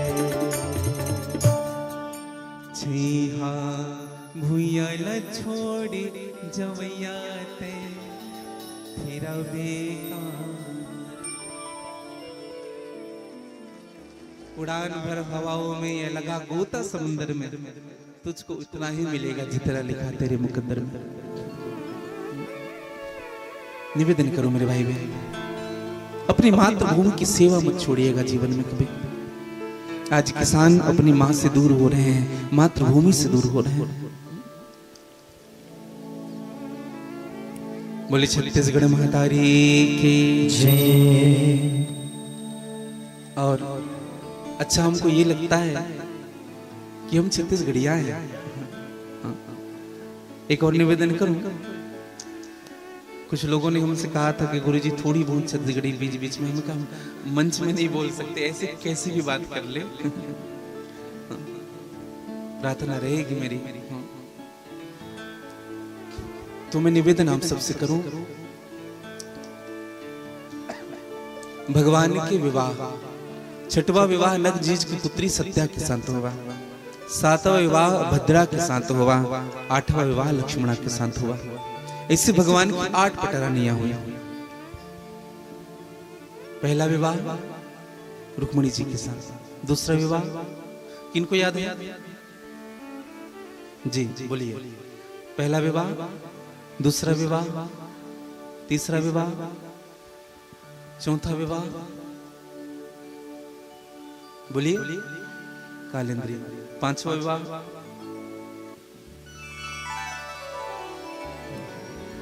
मित्रविंदा, छठवां विवाह सत्या, सातवां विवाह। ऐसे नहीं होता है, ऐसा नहीं कि अब कुछ भी मुंह हिलाएंगे और हमें ऐसा लगेगा कि आप सही बोल। भद्रा के साथ आठवां विवाह लक्ष्मणा के साथ। देखो याद सबको है, लेकिन कभी कभी स्कूल में गुरुजी जब खड़े कर देते थे तो सब भूल जाते थे। तो मैं निवेदन करूं, ये 8 पटरानियां कौन है? यही अष्टधा प्रकृति है। भूमिरापो वनो वायु खम मनो बुद्धिरेव च अहंकारी इति अन्ये भिन्न प्रकृति अष्टधा। गीता कहता है 8 प्रकृति कौन कौन है? क्षितिजल पावक गगन समीरा, आकाश पृथ्वी जल वायु और अग्नि। और 3 कौन है? मन बुद्धि और अहंकार। ये हुई 8 प्रकृति। ईश्वर में और जीव में भेद क्या है? ईश्वर के अधीन प्रकृति है और प्रकृति के अधीन जीव है। जो प्रकृति को अपने अधीन करके रखे वही ईश्वर, और जो प्रकृति के अधीन रहे वही जीव। आप देखेंगे जब प्रकृति बदलता है, मौसम बदलता है, नेचर बदलता है, तो हमारा भी शरीर का उतार चढ़ाव होता है। कमर में दर्द हो रहा है, घुटने में, अब हम क्या बताएं भैया। मौसम बदलने से आज बहुतों को, हमारे टीम के बहुत लोग आए थे, गुरुजी आज अच्छा नहीं लगा, हमने कहा दवाई खाओ। बदलता है, परिवर्तन। देखो प्रकृति का मतलब होता है नेचर। नेचर का एक भाव होता है स्वभाव, बदलता है। वैसे प्रकृति और स्वभाव मनुष्य के साथ जन्म लेते हैं। लेकिन जब हम जप करते हैं, ध्यान करते हैं, तब करते हैं, सत्संग करते हैं, सदग्रंथों का अध्ययन करते हैं, तो हमारा स्वभाव अनायास सुधरते जाता है। हाँ। ऐसे भगवान के 8 विवाह हुए। भगवान ने भौमासुर का वध किया और 16,000 कन्याओं को बंधन मुक्त किया, और भगवान ने उन सबके साथ विवाह किया। 16,100 कन्या बंधन में थे, मुक्त किया, भगवान ने विवाह किया। भगवान के विवाह हुए 16,108। समझिएगा, ये 16,000 कौन है? ये तो प्रकृति है। पहले हम समझ लिए ये 100 कौन है? ये 100 उपनिषद है जो कृष्ण भक्ति को प्रतिपादित करते हैं। परम श्रद्धेय श्री कृपालु जी महाराज उपनिषदों की व्याख्या करते हैं। आप कभी उनके बुक पढ़ेंगे, ग्रंथ पढ़ेंगे, और ये 16,000 कौन है? यही वेद की ऋचाएं हैं। वेद की ऋचा, वेद में 1,00,000 मंत्र हैं। ध्यान से सुनिएगा, सभी सनातनी ध्यान से सुनेंगे। हमें अपने वेद के विषय में पता नहीं, हमें अपने भगवान के विषय में पता नहीं, तो ध्यान से सुनेंगे। वेद में 1,00,000 मंत्र हैं। वेद में 3 कांड हैं, ज्ञान कांड, कर्म कांड और उपासना कांड। ज्ञान कांड में 4,000 मंत्र हैं। कितने? 4,000। उपासना कांड में 16,000 मंत्र हैं। कितने हुए? 20। और कर्म कांड में 80,000 मंत्र हैं। कितने हो गए? 1,00,000, है ना? तो जो कर्म कांड के मंत्र हैं, यह ब्रह्मचारियों के लिए है। समझिएगा, यह जो ज्ञान कांड के मंत्र हैं, यह वानप्रस्थियों के लिए है, और यह जो उपासना कांड के जो मंत्र हैं, यह गृहस्थ के लिए है। आप और हम जो ये जो मंत्र पढ़ रहे हैं ना, ये उपासना कांड के मंत्र हैं। तुम्हें माता च पिता तुम्हें, जिस मंत्र को बोलने से हृदय में भक्ति प्रकट हो जाए, अनायास भगवान के चरणों में प्रेम जग जाए, समझ लीजिएगा उपासना कांड के मंत्र हैं। तो मैं निवेदन करूं, भगवान की 16,108 पटरानियों में सबसे अधिक तेवर चढ़ा रहता था मेरी मैया रुक्मणी, मेरी मैया सत्यभामा। सत्यभामा सदैव नाराज रहती थी और मैया रुक्मणी सदैव खुश रहती थी। एक बात कहें आपको, जितने भी मंत्री थे, संतरी थे, द्वारिका में जितने भी सेवक थे, वो सब यही कहते थे, हमको मालकिन मिले तो रुक्मणी जैसे मिले। हाँ, किसी से उल्टा सीधा बात नहीं करते थे, सबका सम्मान करते थे। ऊपर से लेकर के नीचे तक जिनसे भी मिलती थी सबसे पूछते थे, सब ठीक है ना, कोई प्रकार की समस्या तो नहीं। एक बात कहें आपको, व्यवहार ऐसा बनाइएगा, जब हम किसी के यहाँ जाते हैं ना, तो नौकर से पता चल जाता है कि मालिक का व्यवहार कैसा होगा। हाँ। पहला कोई व्यक्ति जब मिले आपको घर में, तो उनके घर में काम करने वाले से पता चल जाता है कि मालिक कैसा होगा।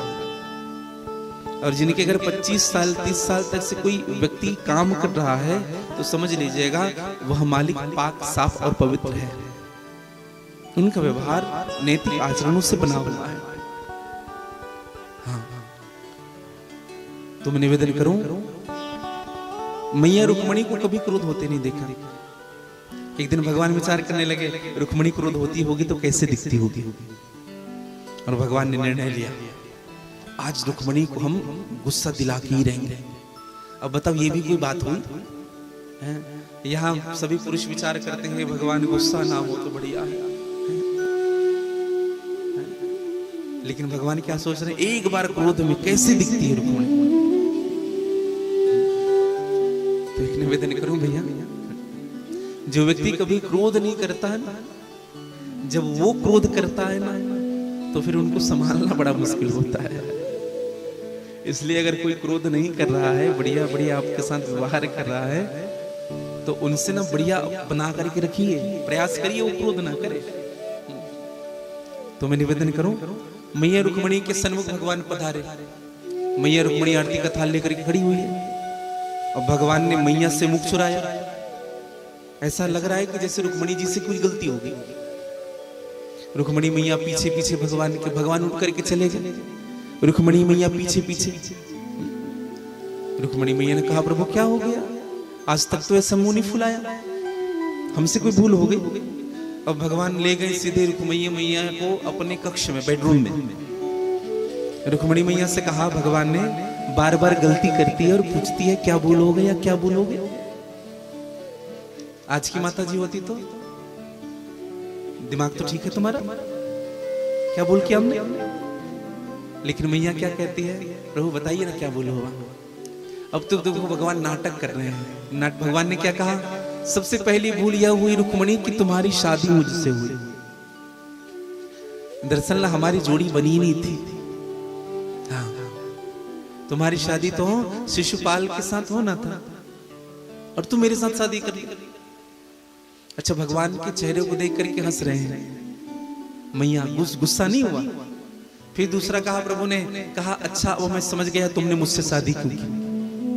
मैं बहुत बलशाली हूं, बहुत बलशाली हूं, मैं सब चीज जानता हूं, सब मेरे सामने घुटने टेकते हैं। रुक्मिणी यहाँ पे भी गड़बड़ है, सबके डर के मारे समुद्र के बीच में घर बना करके बैठा हूं मैं, कोई आ मत जाए।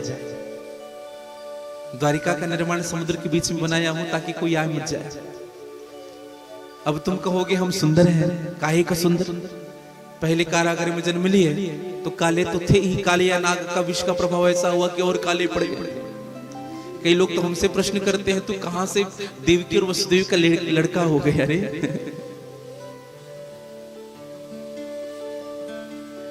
जरा इतना बता दे कान्हा, तेरा रंग काला क्यों। बड़ी सुंदर सुंदर भाव है।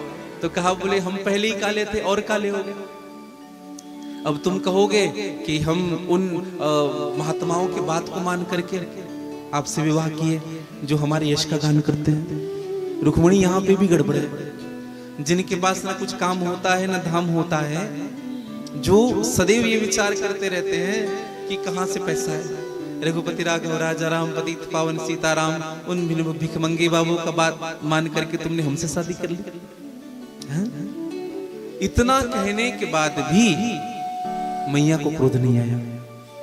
दरअसल मैया बदली कब बताए, जब भगवान ने एक अटपटी बात कह दी। क्या कहा, कहा रुक्मिणी अभी भी कुछ नहीं बिगड़ा है। हमने सुना है कि शिशुपाल अब भी कमारा है, अभी भी कुछ नहीं बिगड़ा है। अगर तू चाहे तो तुम्हारी शादी शिशुपाल से करा दे। अच्छा, भगवान कब कह रहे हैं बताएं आपको, जब भगवान के 5 बच्चे आ गए। आज की मैया होती तो ठिकाने लगा देती, शर्म नहीं आती बोलते हो हमारी शादी दूसरे से कराओगे। लेकिन मैया रुक्मिणी मूर्छित हो गई। भगवान ने 2 हाथों से मैया को संभाला, 2 हाथों से पंखा किया।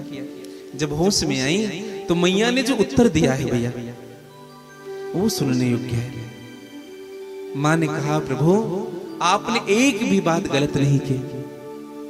आपने कहा ना प्रभु कि हमारी और आपकी जोड़ी का मेल नहीं हो सकता, सत्य कहते हैं प्रभु। कहां मैं प्रकृति में अधम नारी और कहां आप पुराण पुरुषोत्तम। वो तो आपकी कृपा है नाथ कि आपने इस उदासी को स्वीकार किया, नहीं तो मैं आपकी योग्य कहां प्रभु। आपने कहा ना, मैं डर के मारे सबके समुद्र के बीच में रहता हूं प्रभु। जिनके हृदय में राग होता है, द्वेष होता है, दंभ होते हैं, वे आपके आत्मा रूपी समुद्र को पार नहीं कर सकते। और आपने कहा, मैं काला हूं, मैं सुंदर नहीं हूं, मेरे माता पिता का ठिकाना नहीं है प्रभु। काले हो तो ये हाल है, गोरे होते तो ना जाने क्या होता। और आप ये कह रहे हो कि मेरे माता पिता का कोई ठिकाना नहीं है। कोई कहता है देवकी का पुत्र है, कोई कहते हैं वसुदेव का पुत्र है, कोई कहता है क्षत्रिय है, कोई कहता है यादव है। प्रभु हम आपसे पूछते हैं, भला आपके कोई माता पिता होते भी हैं? जब से हमने जाना है तुम्हें हो माता च पिता, तुम्हें हो तुम्हें बंधु चिकित्सका, तुम आप ही सबके माता पिता हैं प्रभु। और आपने जो कहा ना प्रभु कि भिखमंगे बाबा मेरा कीर्तन करते हैं, उनकी बात में आप आ गए। सत्य कहूं प्रभु, सबसे धनवान तो वही है। कबीरा सब जग निर्धना, धनवंता नहीं कोई, धनवंता सोई जानिए जाके राम धन होए। ये जो राम धन है ना भैया, इससे बड़ी पूंजी आपके जीवन के लिए कुछ भी नहीं होगी, कुछ भी नहीं। और प्रभु ऐसा मैंने क्या किया कि आपने मेरा हाथ थाम लिया? ऐसा मैंने क्या किया था नाथ? न मैंने सत्कर्म किए, न कोई पुण्य किए, वो तो आपकी कृपा हुई कि आपने मेरे हाथों को थाम लिया। इस जमाने में मैं अकेला था,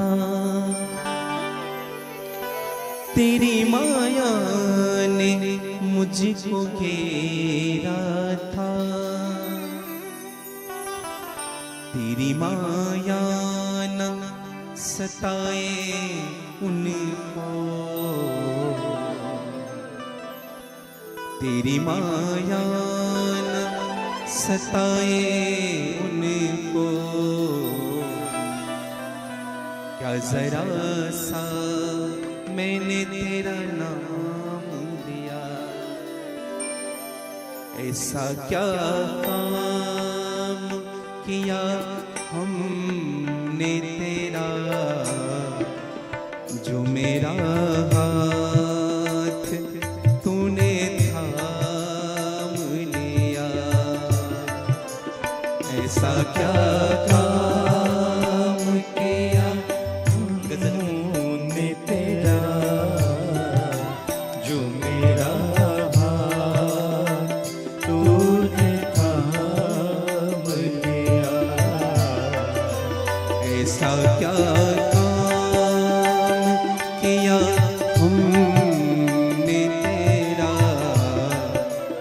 जो मेरा हाथ तूने थाम लिया। ऐसा क्या काम किया हमने तेरा, जो मेरा हाथ तूने गाली जी का बड़े भाव से लिया। मेरी जिंदगी ही बदल दी तूने, मेरी जिंदगी ही बदल दी तूने। क्या जरा सा मैंने तेरा नाम लिया। ऐसा क्या काम किया हमने तेरा, जो मेरा सभी गाली देगा। तूने थाम लिया। ऐसा क्या काम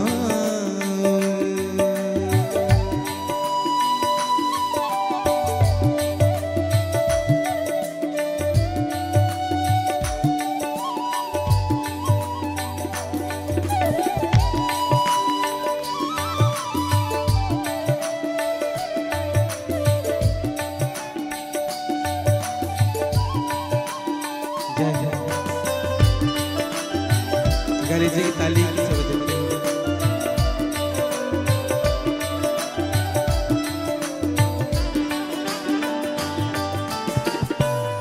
हो इतना कौन कहता है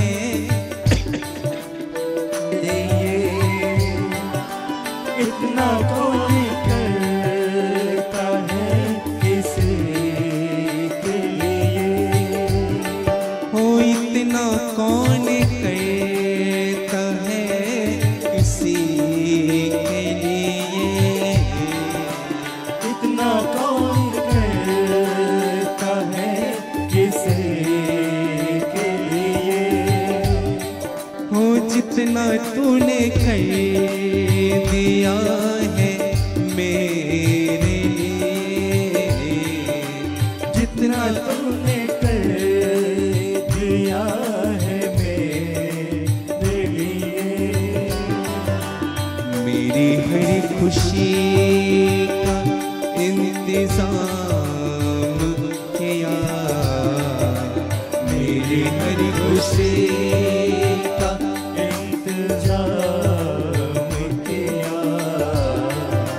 क्या जरा सा मैंने तेरा नाम लिया।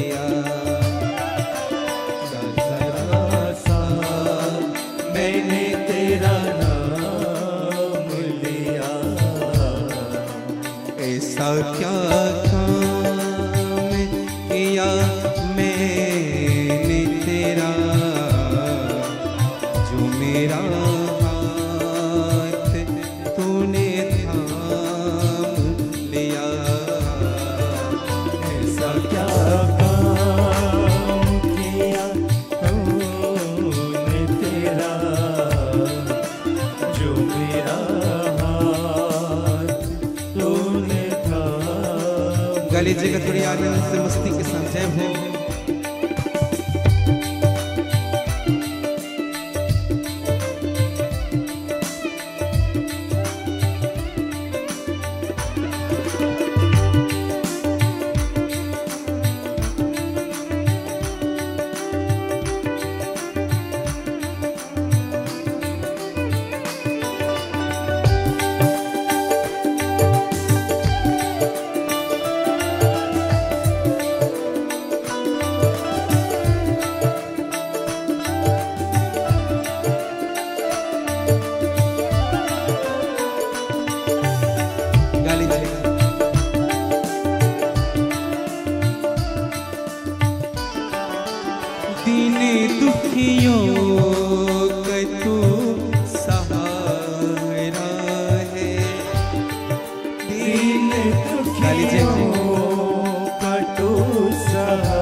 अन्य जगहों में तो खूब गाते हैं, आप लोग गाइए, हमें अच्छा लगेगा।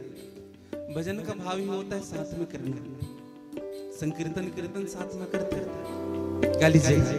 दीन दुखियों का तू सहारा है, दीन दुखियों का तू सहारा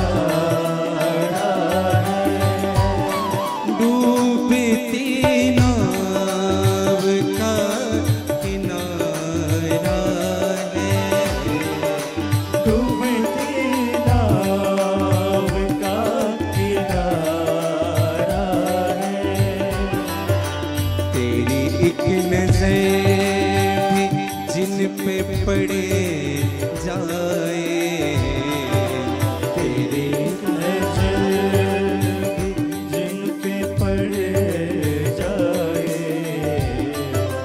फिर कभी उसे तूने रोने ना दिया, फिर कभी उसे तूने रोने गा लीजिएगा। ऐसा क्या काम किया हमने तेरा, जो मेरा हाथ तूने थाम लिया। ऐसा क्या काम किया हमने तेरा, जो मेरा हाथ तूने थोड़ी गा लीजिएगा, अपने हाथ ऊपर करे भगवान के हाथों में दे दीजिए और गा लीजिएगा थोड़ी आनंद से।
ऐसा क्या काम किया हमने तेरा, जो मेरा हाथ तूने थाम लिया। ऐसा क्या काम किया हमने तेरा, गाली जी बड़े भाव से, जो मेरा हाथ तूने थाम लिया। ऐसा क्या काम किया हमने तेरा, जो मेरा हाथ तूने थाम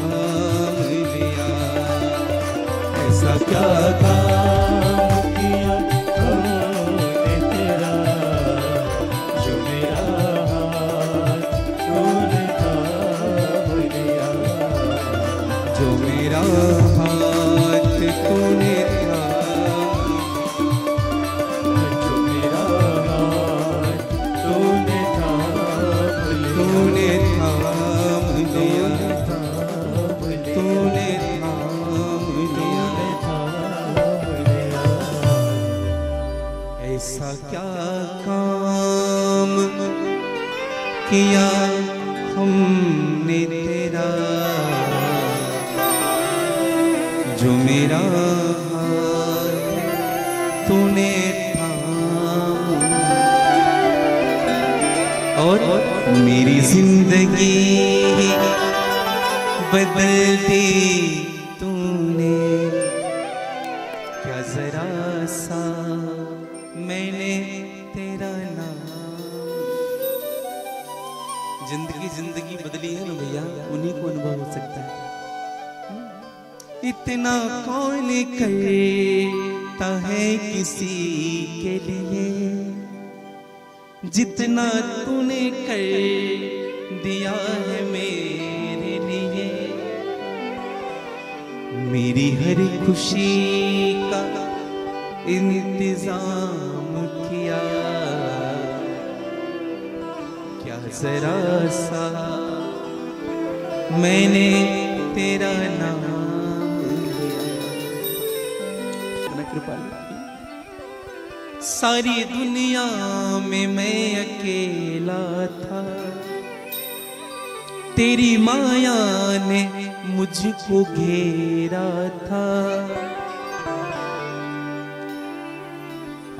तेरी एक नजर भी जिन पे पड़ जाए,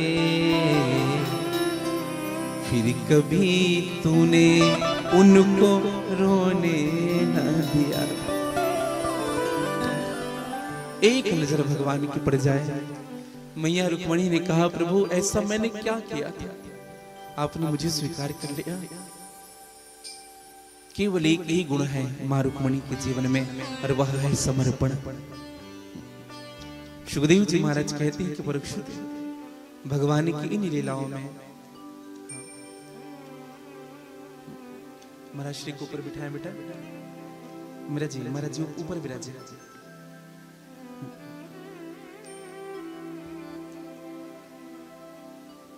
भगवान ने नृग का उद्धार किया।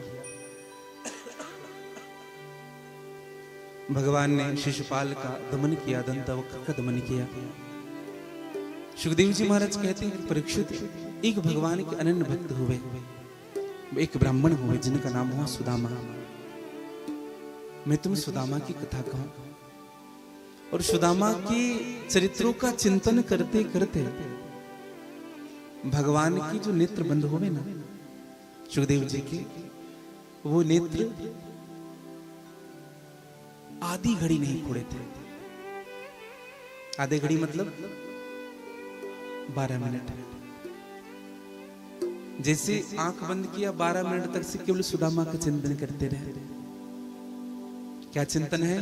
कृष्णस्यासिद्ध सखा कश्चित् ब्राह्मणो ब्रह्मवित्तमः विरक्त इंद्रियार्थेषु प्रसन्नात्मा जितेन्द्रिय। कौन है? कृष्णस्यासिद्ध सखा कश्चित्, भगवान कृष्ण की सखा है। समझिएगा, भगवान कृष्ण की सखा कह के संबोधित किया। दास बहुत हैं, भगवान कृष्ण के सेवक बहुत हैं, भक्त बहुत हैं, लेकिन यहाँ सुखदेव जी महाराज ने सखा कह के संबोधित किया। सखा का मतलब क्या होता है? उनके जैसे ही, कृष्ण के समान ही उनकी सखा है। और है कैसे? बोलिए, ब्राह्मणों ब्रह्मवित्तमः, ब्रह्म को जानने वाले ब्राह्मण हैं। समझिएगा, ब्राह्मण भी 8 प्रकार के होते हैं। 8 प्रकार के ब्राह्मण कौन कौन? पहला होता है सदाचारी ब्राह्मण, जो माता पिता से साधारण भाव से जन्म लेता हो। किसी ब्राह्मण कुल में किसी पुत्र का जन्म हुआ, वो ब्राह्मण कहलाने लग जाता है। ये होता है सदाचारी ब्राह्मण। दूसरा ब्राह्मण होता है श्रोत्रिय ब्राह्मण, जो पढ़ाई करते हैं वेद की और अंगों के साथ वेद का उच्चारण करते हैं। ओम गणानाम त्वा गणपति गुं हवामहे प्रणाम तो प्रियपति गुं हवामहे। ये जो वेद की जो मंत्र हैं वो होता है श्रोत्रिय ब्राह्मण, जिसमें श्रोत्रियता दिखती है। सरल भाषाओं में कहे तो जिनमें क्षत्रियता दिखती है। तीसरे नंबर का ब्राह्मण होता है तनुजात। तनुजात ब्राह्मण किसे कहते हैं? जो शिक्षा देकर के जीवन चलाता हो। चौथे नंबर का ब्राह्मण है अनुजात। अनुजात किसे कहते हैं? जो यज्ञ करके जीवन चलाता हो, यज्ञाचार्य के रूप में जो निरंतर यज्ञ करता हो। पांचवें नंबर का ब्राह्मण होता है ऋषिकल्प। ऋषिकल्प किसे कहते हैं? जो प्रसाद रूप में जो भी मिले उनसे संतुष्ट रहे। छठवें नंबर के ब्राह्मण होते हैं ऋषि, जो पूजन पाठ जप तप नियम अपने लिए करते हैं, किसी और के लिए नहीं। स्वमेव का कल्याण। कथा भी सुनते हैं ना तो स्वांता है सुखाय रघुनाथ तुलसी। स्वयं के सुख के लिए कथा सुनते हैं। सातवें नंबर के ब्राह्मण होते हैं ना, वो उनके दो भाग बताए गए हैं, एक अक्षुण, दूसरा सुलोक्ष वृत्ति। अक्षुण किसे कहते हैं? जैसे हम खेत जाते हैं, खेतों में जो शील नहीं गिर जाते, शिला जिनको कहा जाए, उनको उठा करके इकट्ठा करके उन्हीं से जीवन चलता है। किसी भी बीज को प्राप्त करने के लिए ना किसी पेड़ को काटते हैं ना उनको आहत पहुंचाते, जो प्रसाद मिल जाए। और इसी सातवें नंबर के ब्राह्मण का खा है सीलोक्ष वृत्ति। अक्षुण होता है जो शिले जो गिरे रहते हैं उनसे। खा है सीलोक्ष वृत्ति। सीलोक्ष वृत्ति किसे कहते हैं? किसी नगर में प्रवेश नहीं करते। हाँ, बस रास्ते में जो भी मिले उनको स्वीकार करते हुए चलते हैं। ये सीलोक्ष वृत्ति ब्राह्मण के गुण विशेष रूप से जैन धर्मों में देखने के लिए मिलता है। जैन धर्म में जो मिल जाए रास्ते में उन्हीं को स्वीकार करें, आगे बढ़े। और आठवें नंबर का ब्राह्मण होता है मुनि ब्राह्मण। मुनि ब्राह्मण किसे कहते हैं? जिनके लिए सोना भी उसी मूल्य का है और मिट्टी भी उसी मूल्य का है। सन्मान निरादर आदर है, सब संत सुखी विचरन्ति नहीं राग न लोभ न मान मदा, तिनके समवैभव भाव विपदा। जिनके जीवन में न राग है, न लोभ है, न द्वेष है, कुछ भी नहीं। जिनको सम्मान भी करो तो भी ठीक, अपमान भी करो तो भी ठीक। हाथ जोड़ने वाले के पास भी नहीं रुकते हैं, और जो उनको उल्टे सीधे बोलते हैं उधर भी पलट करके नहीं देखते। एक बार कहें आपको, जो कमजोर व्यक्ति होता है ना वो जवाब देता है। कोई अगर आपको कुछ कह रहा हो, जो कमजोर व्यक्ति होता है वो जवाब देता है। जो समझदार व्यक्ति होता है ना वो सुनता है, वो समय का इंतजार करता है कब इनको जवाब दो। और जो विवेकी पुरुष होता है ना वो इग्नोर करता है।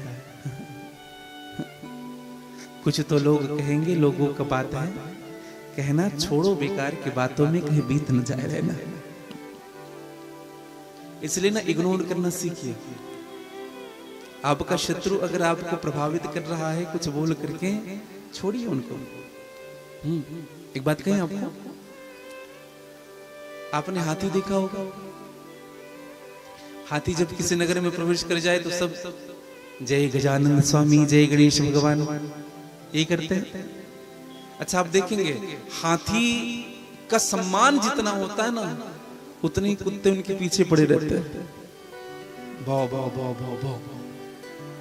और आप देखेंगे जैसे दरवाजे में है ना हाथी, चावल देंगे, पीपल का पत्ता देंगे, कुछ खिलाएंगे। अच्छा, लेकिन हाथी की चाल में मस्ती होता है।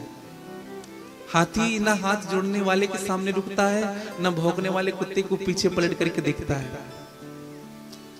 हमें कभी ऐसा लगता है कि अगर हाथी को अगर कुत्तों को बोलना अगर आ जाए तो अगर कुत्तों से पूछा जाए भैया तुम इतना भौंक क्यों रहे हो, तो हमें लगता कुत्ते यही बोलते हम इसलिए नहीं भौंक रहे हैं कि इनका शरीर ऐसा है तो ये ऐसा चल रहा है। दरअसल हमें तो इनके सामने हाथ जोड़ने वाले बर्दाश्त नहीं हो रहे। कुत्ता भी भौंकता इसीलिए किसी व्यक्ति के अधिक सम्मान होने लग जाए ना। हाँ, एक निवेदन करूं आप सबसे, जीवन में अपने चाल की मस्ती को कभी मत खोइएगा। अपना चित्र अपना चरित्र शुद्ध रखे और अपने राह पर चलते रहे। हाँ। लोग कहेंगे किसको छोड़ा है संसार ने जो आप बच जाओगे।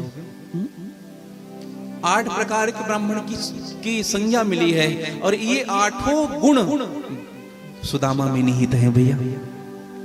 8 प्रकार का ब्राह्मण सुदामा में निहित है। इसलिए ब्राह्मण नहीं ब्राह्मणों ब्रह्मवित्तमा कहा गया। ब्राह्मण के 6 कार्य बताए गए हैं वेदों में, पढ़ना और पढ़ाना, 2 काम। पढ़ना भी, स्वयं अध्ययन करना भी और अध्ययन कराना भी। तीसरा और चौथा यज्ञ करना और यज्ञ कराना भी। केवल हमें यज्ञ नहीं करना चाहिए, ये आर्य का नियम है, हमें भी यज्ञ करना चाहिए। और 5वां छठवां क्या है? दान लेना भी और दान देना भी। हाँ, ऐसा नहीं कि केवल जीवन भर लेते रहे, किसी को कुछ नहीं दिया, नहीं। हमारा धर्म है देना, इसलिए दान करना भी चाहिए। अपनी कमाई का 10वां हिस्सा निकालना चाहिए ठाकुर की सेवा के लिए, धर्म की सेवा के लिए। मैं तो कहूं अगर 10वां हिस्सा नहीं निकाल पा रहे हैं तो किसी ब्राह्मण के यहां आप प्रत्येक पूर्णिमा को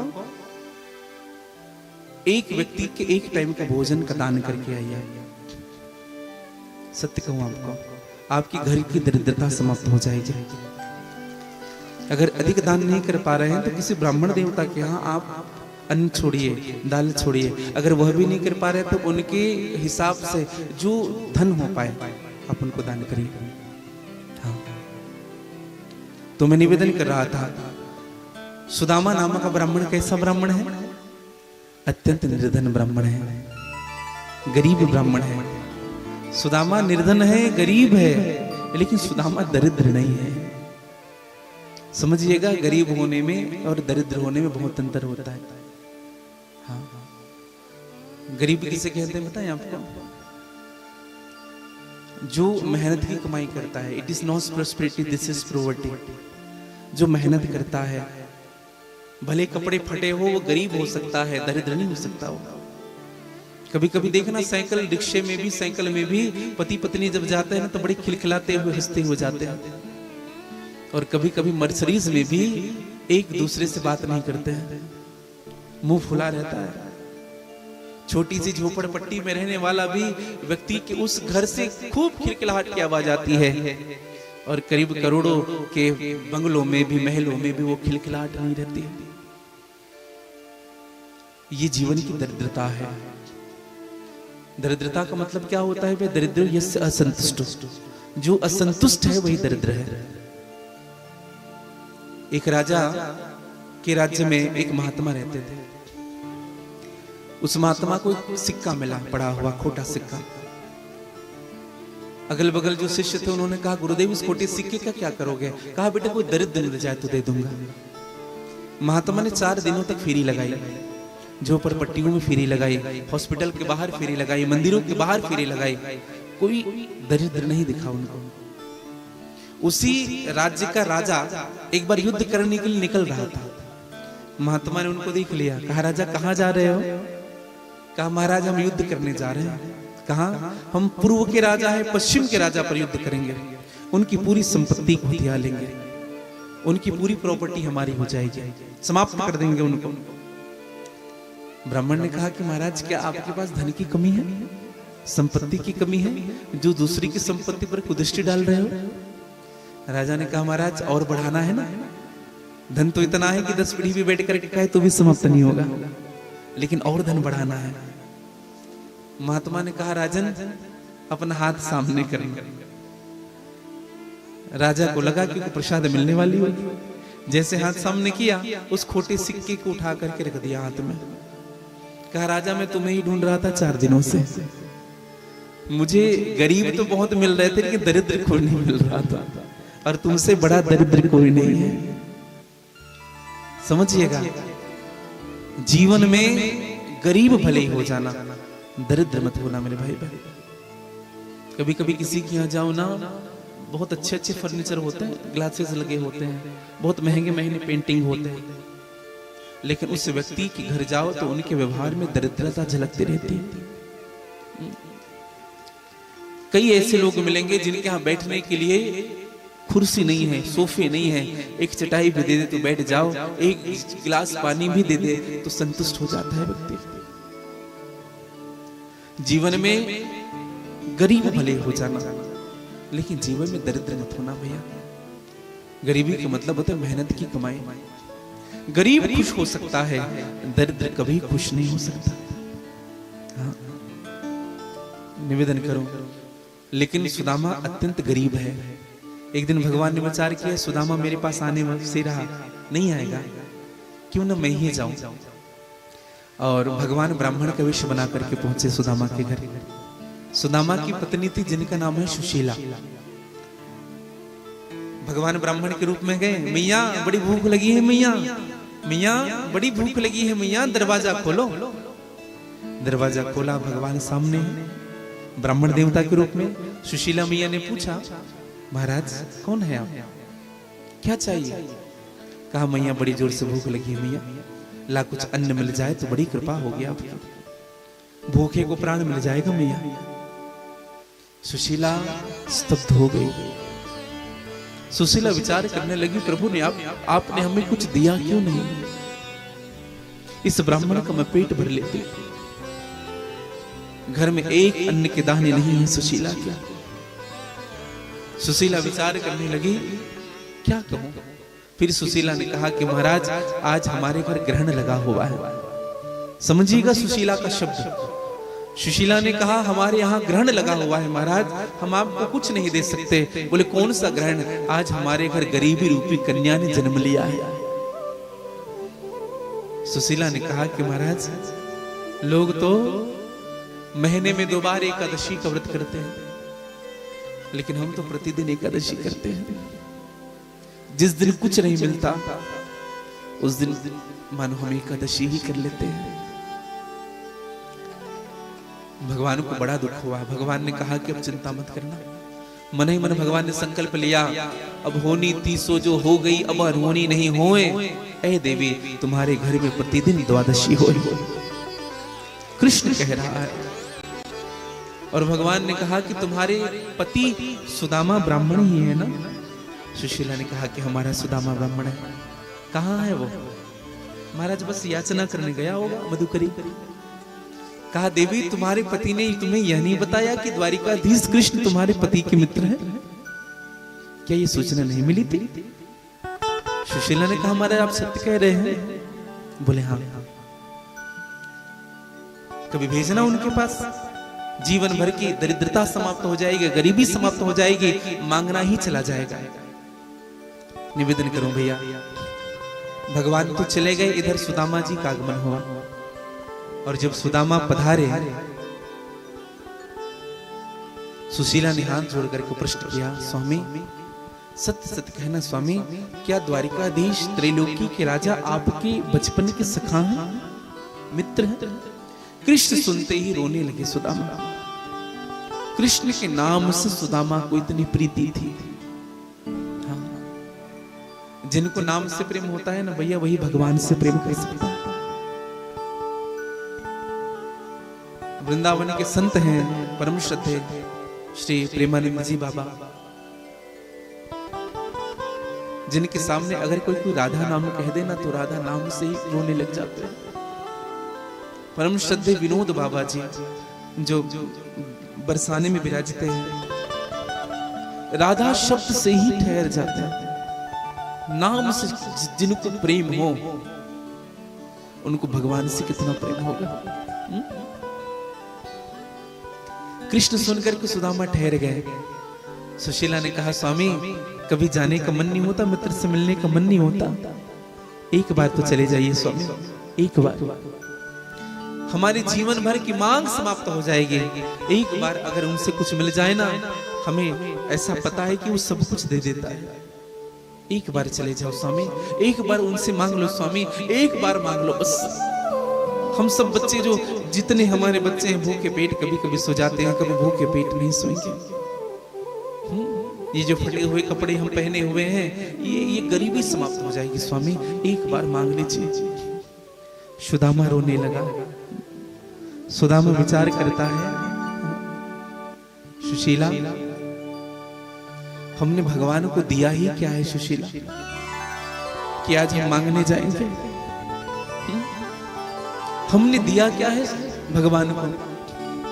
हमने किया क्या है उनके लिए, जो आज हम उनके सामने हाथ फैला रहे हैं, प्रभु ये दे दो, प्रभु ये दे दो, प्रभु ये दे दो।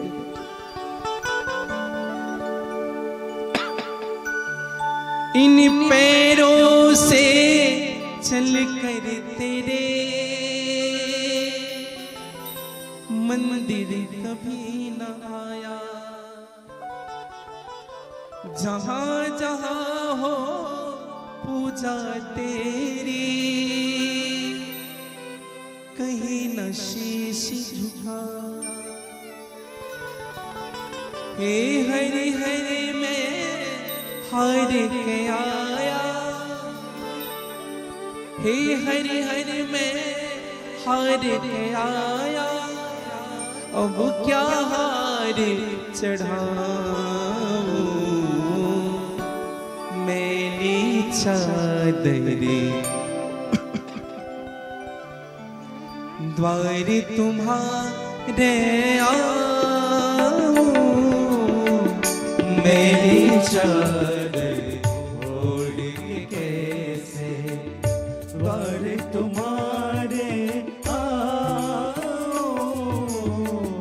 हे पावन परमेश्वर मेरे, हे पावन परमेश्वर मेरे, हे पावन परमेश्वर मेरे, हे पावन परमेश्वर मेरे, मन ही मन शर्माऊं,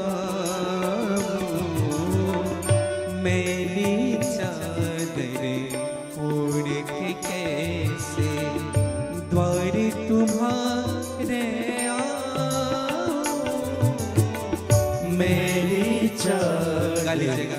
ओढ़ के कैसे द्वार तुम्हारे आओ। मैली चादर ओढ़ के कैसे।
आप भी कह लीजिएगा।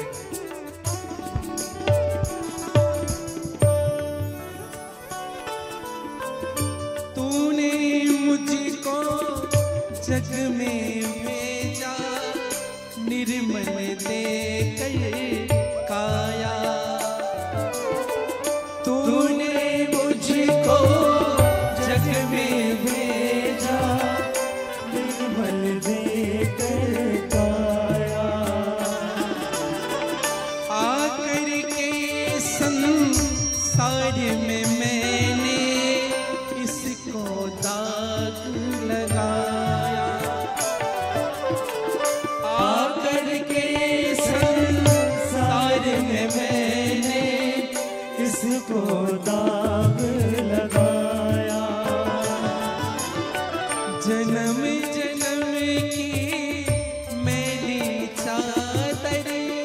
जन्म जन्म की मैली चादर, जन्म जन्म की मेली चादर, जन्म जन्म की मैली चादर, कैसे दाग छुड़ाओ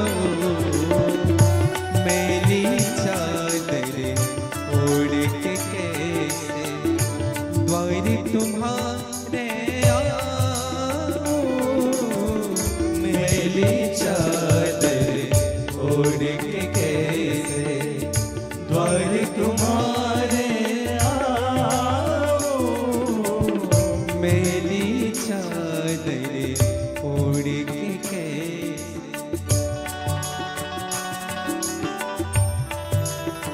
प्रार्थना कर लीजिए।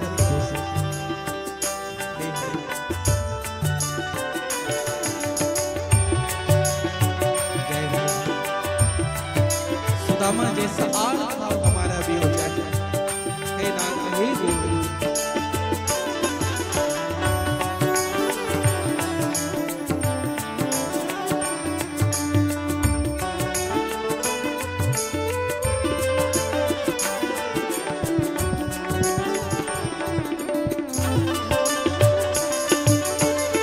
सुदामा कहने लगे प्रभु सुशीला हम मांगने जाएंगे उनसे। निर्मल वाणी पाकर तुझसे नाम न तेरा गाया, निर्मल वाणी पाकर तुझसे नाम न तेरा गाया, नैन मूंद कर हे परमेश्वर कभी न तुझको ध्याया, नैन मूंद कर हे परमेश्वर कभी न तुझको ध्याया, मन वीणा के तारे टूटे, मन वीणा की तारे टूटी, मन वीणा के तारे टूटे, मन वीणा की तारे टूटी, अब क्या राग सुनाऊं मेरी चादर ओढ़ के, कैसे द्वार तुम्हारे आओ मेरी चादर ओढ़ के कैसे द्वार तुम्हारे आओ, मेरी चादर ओढ़ के कैसे।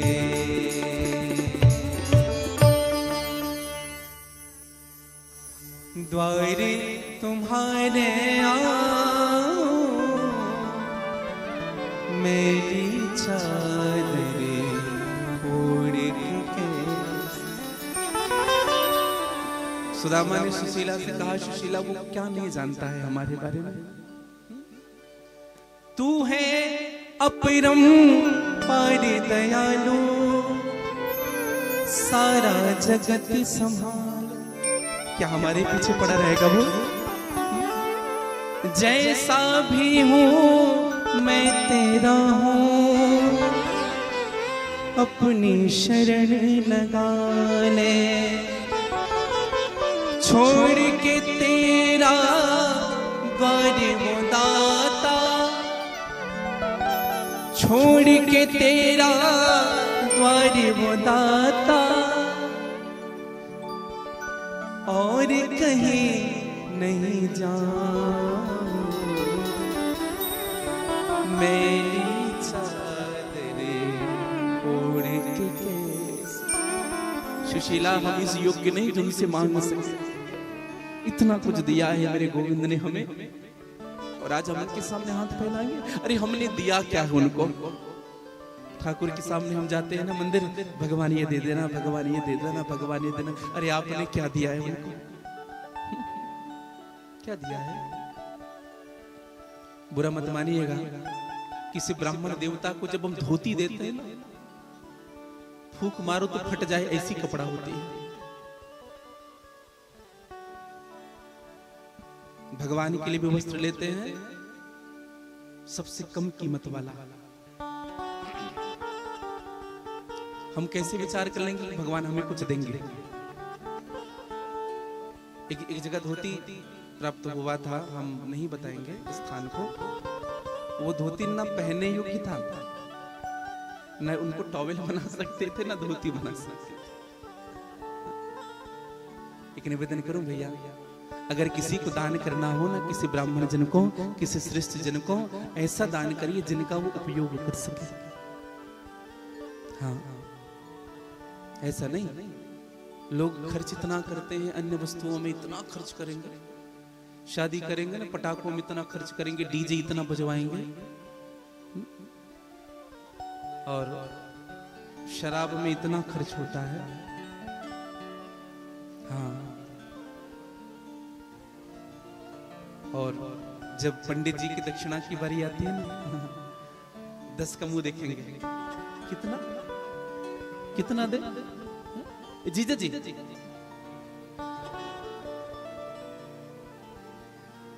अच्छा, डीजे नहीं होता शादी हो जाता कि नहीं? हाँ कि ना? पटाखे नहीं फूटते तो? पंडित जी नहीं होते तो? जो सबसे अधिक महत्वपूर्ण है, जो सबसे अधिक महत्वपूर्ण रोल अदा कर रहा है आपके इतने बड़े आयोजन में, हम उनको देने के लिए सोचते हैं, उनके लिए विचार करते हैं। निवेदन करो मेरे भाई बहन, हमारी सनातन संस्कृति विप्रों के कारण है, ब्राह्मणों के कारण है, वैष्णव जनों के कारण है, क्योंकि भगवान की स्वयं की वाणी है, विप्रह प्रसादात धरणीधरोहम, विप्रह प्रसादात कमलावरोहम, विप्रह प्रसादात अजिताजितोहम, विप्रह प्रसादात मम राम नाम। विप्रों के कारण ही इस धरती पर मैंने जन्म लिया। विप्रधेनु सुर संधिता, सबसे पहली दृष्टि विप्र, लिन्न मनुज अवतार। विप्र प्रसादात कमलावरोहम, सुदेव नाम का ब्राह्मण विप्रहित था जब भगवान को प्राप्त हुआ। भगवान का एक नाम है अजीत। तो मैं निवेदन करूं, ब्राह्मणों से मुखमासीत बाहुराजन। ब्राह्मण क्या है? बोले भगवान के मुख हैं। अगर आपने ब्राह्मण देवता को जो दान किया वो भगवान के मुख में ही डाला है, समझिए, सीधे उनको भोग लगाया। तो मेरा निवेदन रहेगा कि और सदैव सम्मान करिएगा संतों का, विप्रों का, ब्राह्मणों का। और ब्राह्मण देवता को भी चाहिए कि हम अपने आचरण की पवित्रता रखें, हम अपने जीवन की पवित्रता रखें। बोली भक्तवत्सल भगवान के जय। सुदामा को कहा, सुशीला ने कहा, स्वामी आज मैं जान गई इस दुनिया में सबसे अगर कोई दौलतमंद है तो वो है आप। आपके पास कृष्ण नाम की दौलत है, राम नाम की दौलत है, मैं भूल गई थी आपको। धन्य है स्वामी, आज मुझे गर्व है कि मैं आपकी पत्नी हूं। सुदामा ब्राह्मण से कहा, स्वामी फिर भी कुछ नहीं मांग रहे हो तो एक बार दर्शन करके आ जाओ ना। सुदामा चलने लगे, 5 जगह से 5 मुट्ठी चावल लेकर के आए, कहीं धान चावल, कहीं टूटा चावल, कहीं रसा चावल। बड़ी प्रसिद्ध कथा है, आप सब सुनते रहते हैं। और सुदामा जी महाराज चले, 20 जगह से धोती फटी हुई है सुदामा की भैया, सर पे ढकने के लिए वस्त्र नहीं है, टूटा हुआ छड़ी है, फूटा हुआ लोटा है, इतने पतले हैं सुदामा के शरीर का एक एक हड्डी गिना जा सकता है। पैरों में विवाही पड़ी हुई है, लेकिन मस्तक पर ब्रह्मणत्व का तेज है। कृष्ण कृष्ण कृष्ण कृष्ण कहते चल रहे सुदामा। चलते चलते चलते चलते गए वृंदावन, पुष्कर गए, प्रयाग गए, काशी गए। एक पेड़ के नीचे काशी में थक करके सुदामा बैठे, लेकिन जब सुदामा की जब नींद खुली ना तो सुदामा सीधे द्वारिका पहुंच चुके थे। ये भगवान की कृपा है। आप एक कदम तो बढ़ करके देखिए, भगवान आपके लिए 10 कदम बढ़ जाएंगे। सुदामा पहुंचे हैं द्वारिका। द्वारिका में पूछा, भैया कृष्ण की नगरी कहाँ है? बोले यही है महाराज। द्वारिकाधीश कहाँ रहते हैं? बोले महाराज आप बस जाएंगे ना सीधे सीधे, बहुत बड़ा द्वार है, बस वही।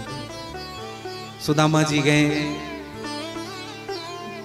जय विजय सन्मुख खड़े हुए हैं।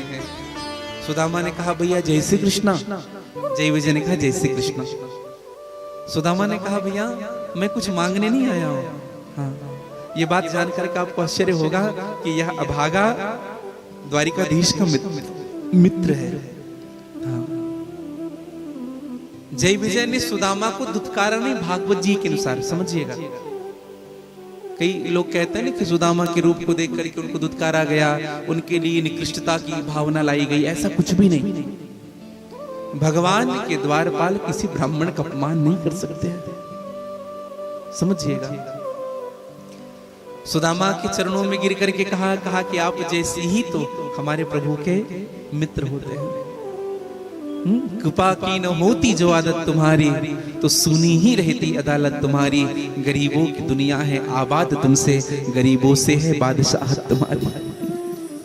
भगवान इन्हीं सुदामा जैसे विप्रों के कारण ही भगवान श्रेष्ठ है।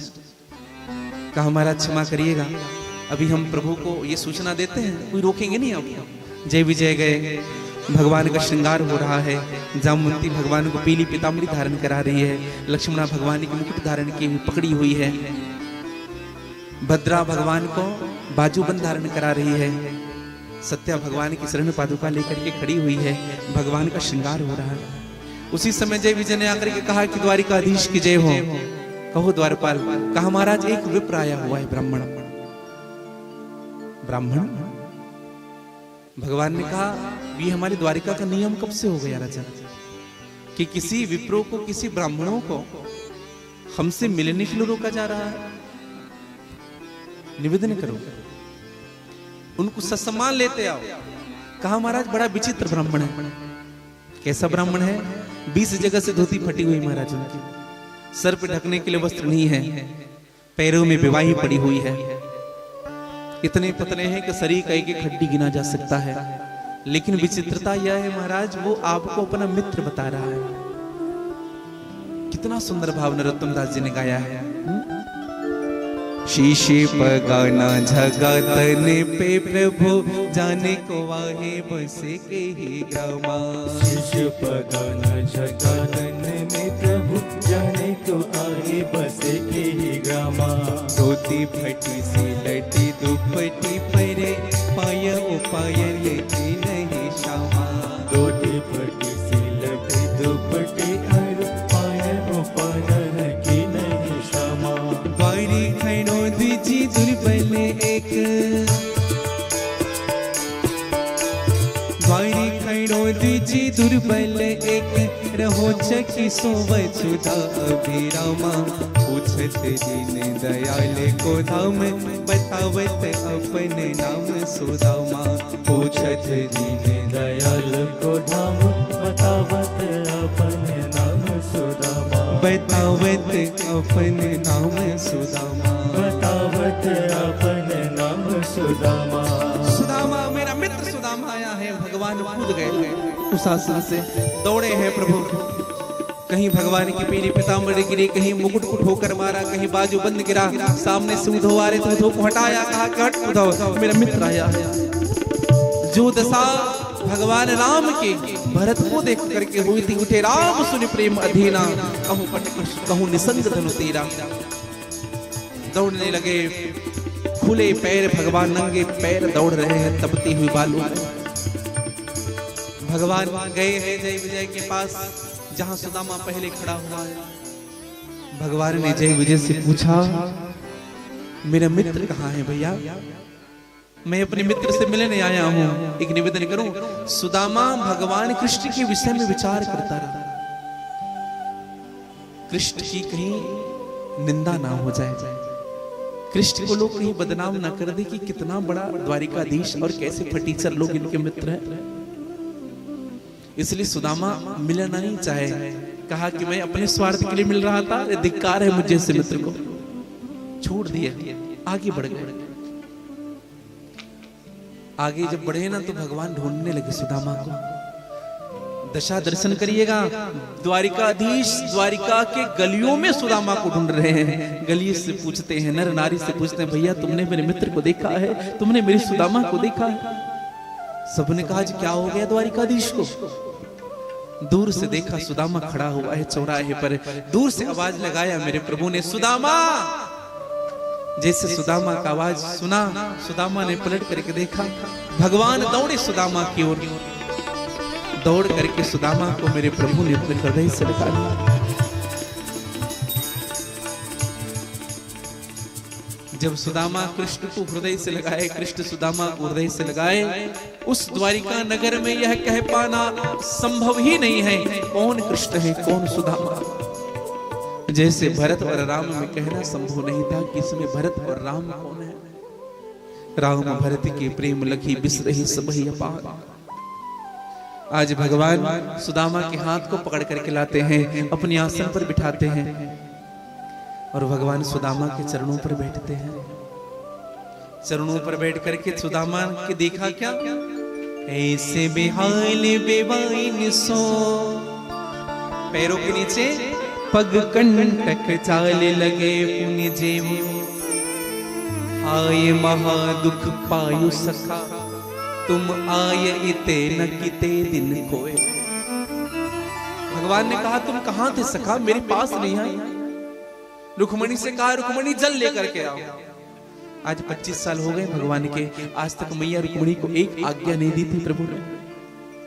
आज एक विप्र के लिए, एक ब्राह्मण देवता के लिए भगवान ने आज्ञा दी, कहा जल लेकर के आओ। रुक्मणी दौड़ी जल लेने के लिए और देख सुदामा के दीन दशा करुणा करके करुणा निधि रोए, और पानी परात को हाथ छुओ नहीं, नैनन के जल से पग धोए।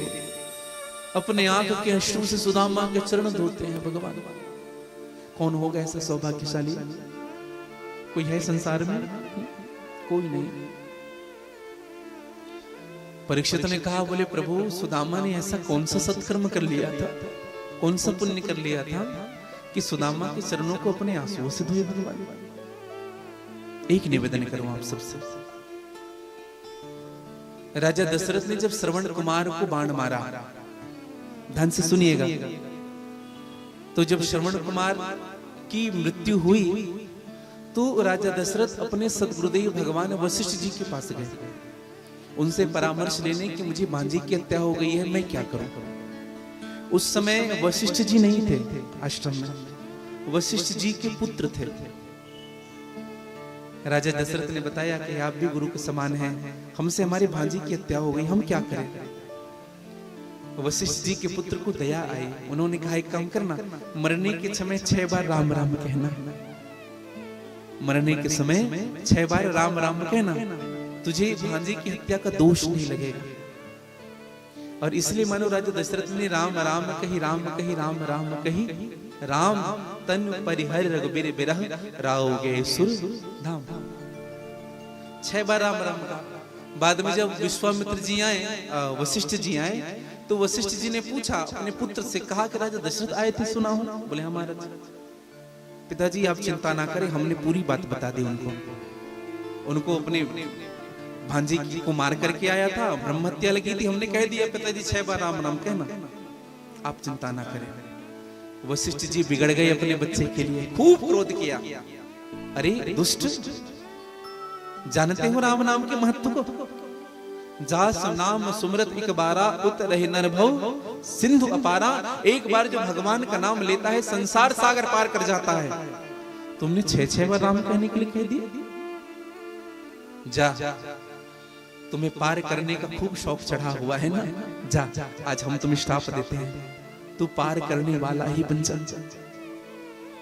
और यही वशिष्ठ जी का पुत्र केवट हुआ, मांगी नाव न केवट आना, कहे तुम्हार मर्म में जाना। भगवान क्यों संकोच करते हैं केवट से अपने चरण धुलाने के लिए? इसलिए संकोच करते हैं कि मेरा गुरु पुत्र है, समझिएगा। लेकिन प्रबल प्रेम के पाले पड़कर है को नियम बदलते देखा। अपने अपने सर पर पाप ले लेंगे प्रभु, लेकिन भक्त की आल को कभी जाने नहीं देंगे। जब चरण धोया उसी समय भगवान की आंख से अश्रु गिरा और कहा कि आप मेरे गुरु पुत्र हैं, गुरु के समान है। एक ब्राह्मण कुल में आपने जन्म लिया था, आज मेरे चरण धो रहे हैं, मेरा पाप कब जाएगा? जब मैं अपने आंसुओं से जब तक तुम्हारे चरण न धो लूं तब तक मेरे पाप जाने वाले नहीं।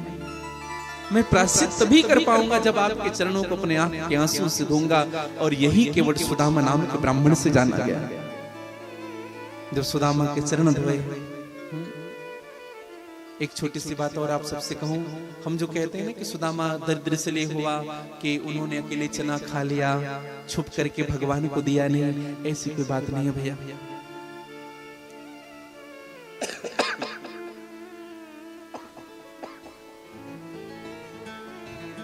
दरअसल एक बार सांदीपनी गुरु के आश्रम में दुर्वासा जी पधारे।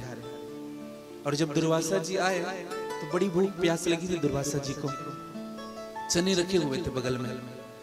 दुर्वासा जी ने विचार किया ये चना मुझे मिल जाता क्योंकि बड़ी भूख लगी है। लेकिन जब कोई बाहर नहीं निकला तो दुर्वासा जी ने उस अन्न को ही श्राप दे दिया, चने को, जो इसको खाएगा वो गरीब हो जाएगा।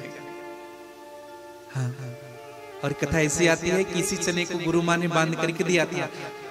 कोई नहीं जानता है यह चना श्रापित है, लेकिन दुर्वासा जी को श्राप देते सुदामा ने देख लिया।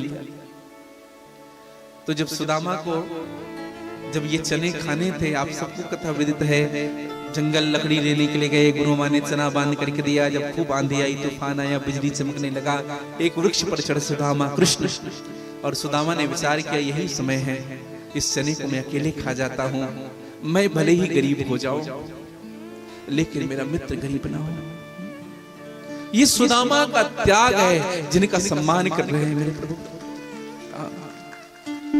मित्र के लिए दुख को सहना, और मित्र को देखो, एक निवेदन करूं आप सबको, किसी को अगर सुख देना है तो सबसे पहले अपने सुख का त्याग करना पड़ेगा। समझिएगा, हम ये अगर सोचे कि हम भी सुखी रहे और उनको भी सुख दे, ये हो ही नहीं सकता।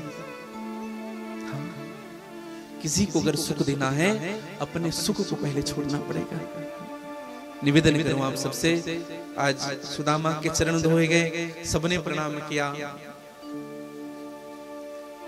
सुदामा ने सबको आशीर्वाद दिया, पुत्रवती भव, सौभाग्यवती भव, चिरंजीवी भव, सब आशीर्वाद दिया। 400 हुए थे प्रणाम करते करते।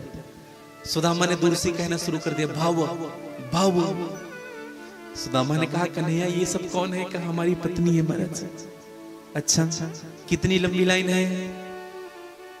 भगवान ने कहा ज्यादा लंबी लाइन नहीं है, 16,108 ही है।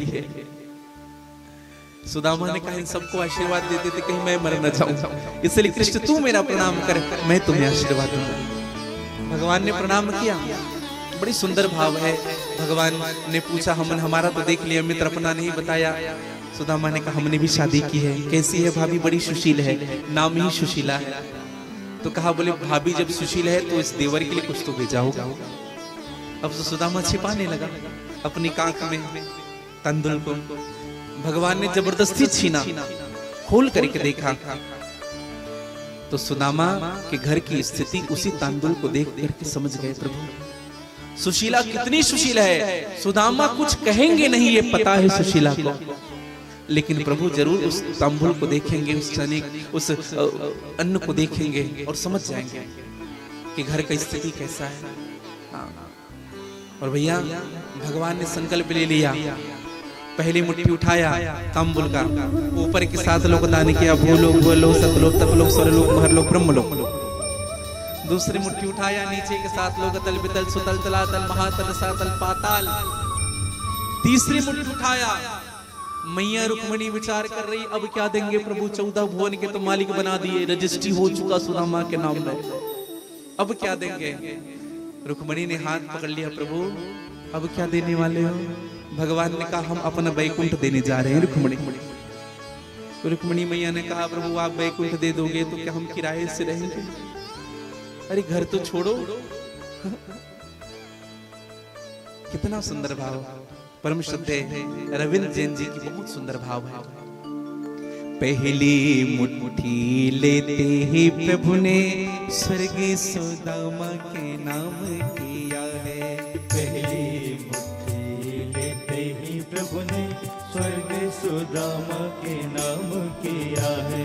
दूसरी मुट्ठी में पृथ्वी लोक का वैभव विप्र को सौंप दिया है।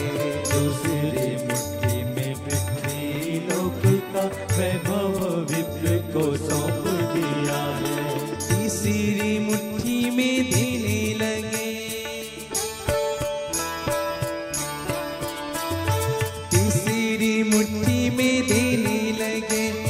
वैकुंठी तो लक्ष्मी ने रोके दिया है, अपना निवास भी दान में दे रहा, कैसा ये दानी मेरा पिया है।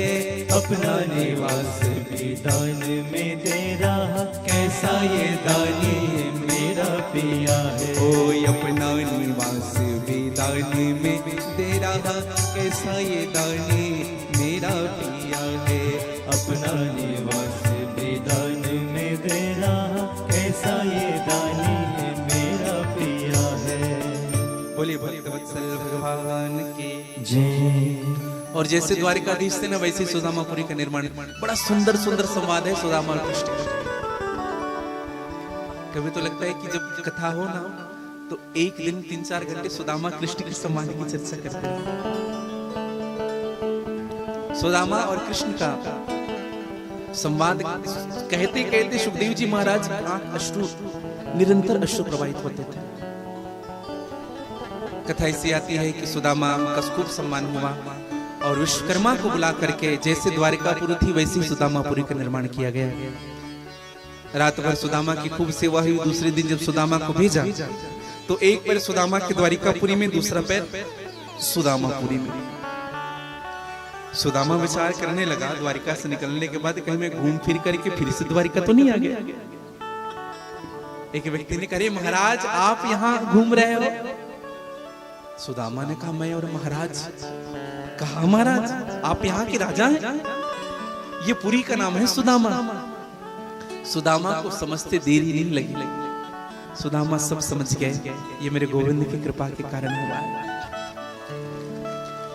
लेकिन सुदामा रोने लगा। सुदामा कहते हैं, प्रभु मैंने धन कब मांगा था आपसे? मैंने ये संपत्ति कब मांगी थी? कभी कभी संपत्ति आपसे दूर कर देती है जीव। और भैया बड़ा सुंदर भाव गाया है। एक फिल्मी गीत है, आपको लगेगा कि फिल्मी गीत है, लेकिन हमें ऐसा लगता है कि सुदामा और कृष्ण के लिए गाना गाया गया है। सुदामा कहते हैं, मेरी जिंदगी सवारी मुझको गले लगा के, बैठा दिया फलक पर मुझे खाक से उठा के। यारा तेरी यारी को मैंने तो खुदा माना, यारा तेरी यारी को मैंने तो खुदा माना। याद करेगी दुनिया तेरा मेरा अफसाना। याद करेगी दुनिया तेरा मेरा अफसाना। तेरे जैसा यार कहाँ ऐसा याराना। तेरे जैसा यार कहाँ ऐसा यारा। ऐसे दोनों हाथ पसार करके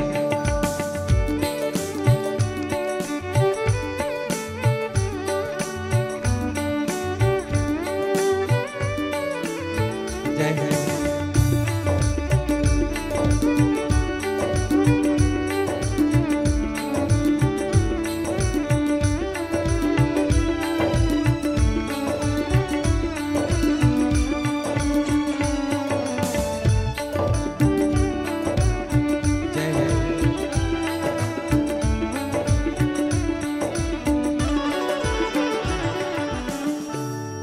सिन्हा परिवार ने जब शिव महापुराण हुआ था तो उस समय श्रीफल भेंट किए थे और उस समय से निरंतर फोन से कांटेक्ट होता रहा कि गुरुजी कैसी तैयारी होगी, कैसे करेंगे, ऐसे करेंगे, ऐसे करेंगे। लेकिन समय भी आया और 7 दिन ऐसे निकल गए जैसे कल ही शोभा या जैसी कलश यात्रा थी और आज विश्राम हुआ। अच्छा, किस किस को ये भाव लग रहा है कि भगवान की कथा ऐसा लग रहा है कि कल प्रारंभ हुई आज विश्राम हो रही है? सबको लग रहा है। भगवान से कहिए प्रभु आप हमसे दूर मत जाइएगा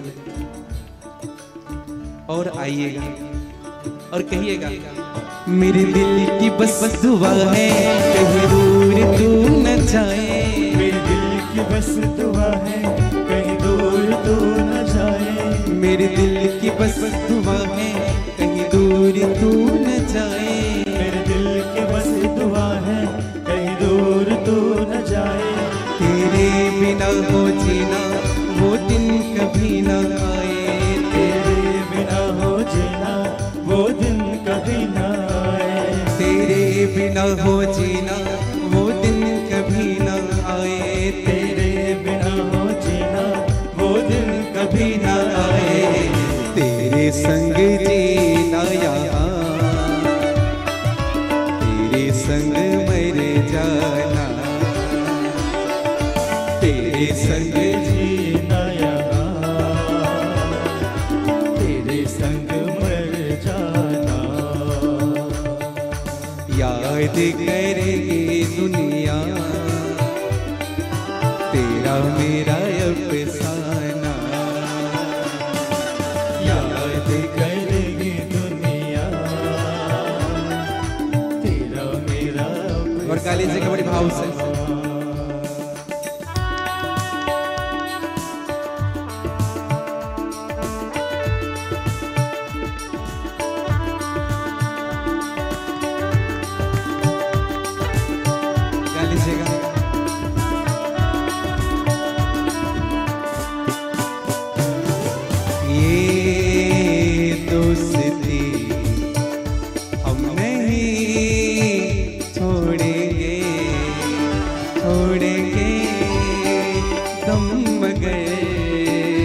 तेरा साथ ना छोड़ेंगे।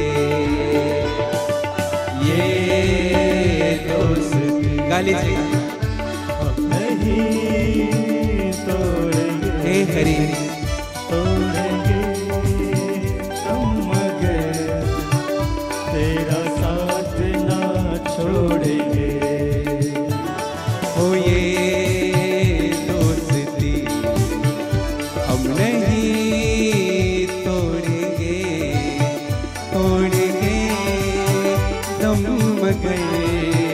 तेरा साथ ना छोड़ेंगे।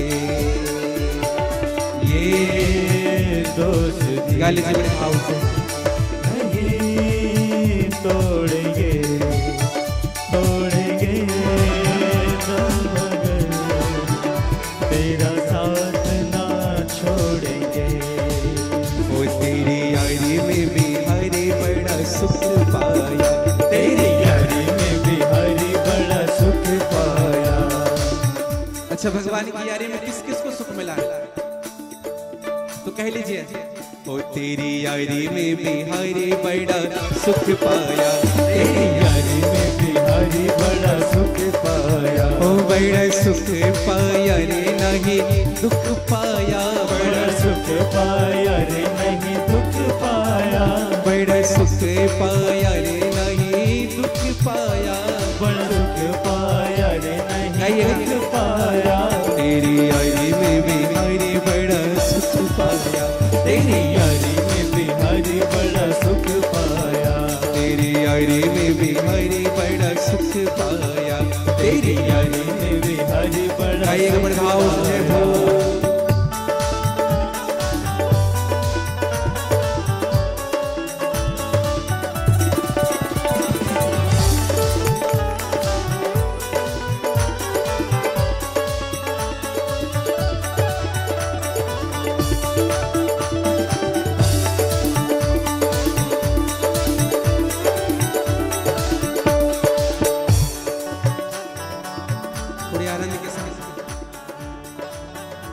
किस किस को लगन लगा हुआ है भगवान के साथ 2 मिनट के लिए थोड़े आनंद के साथ झूमते हुए।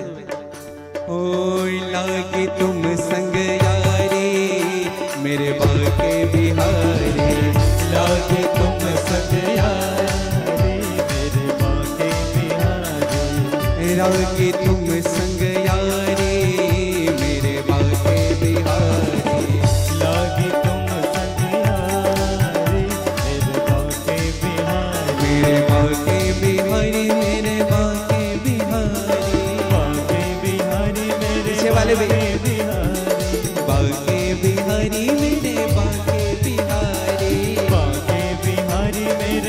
ये दोनों हाथ प्रसार करें।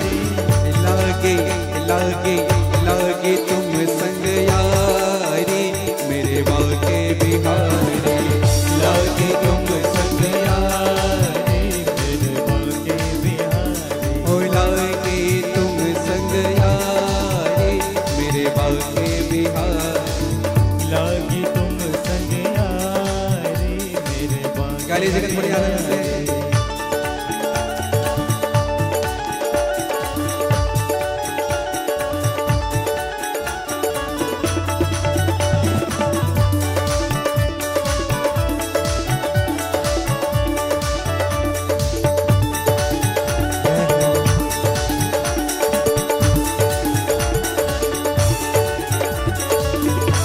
कह लीजिए श्री राधे श्री राधे।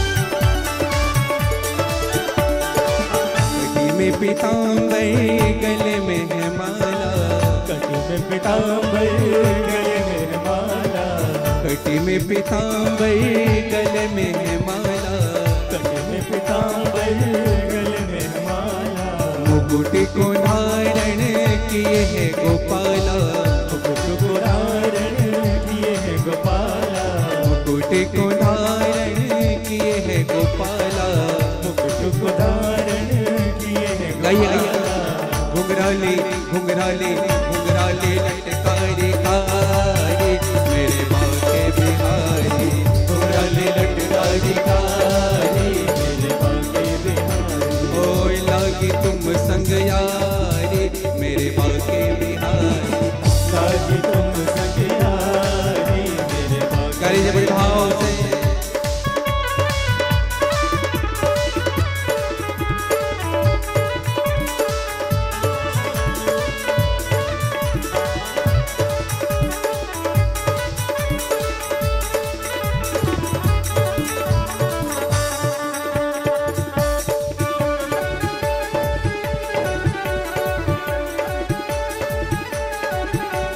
एक बार कह लीजिए श्री राधे श्री राधे।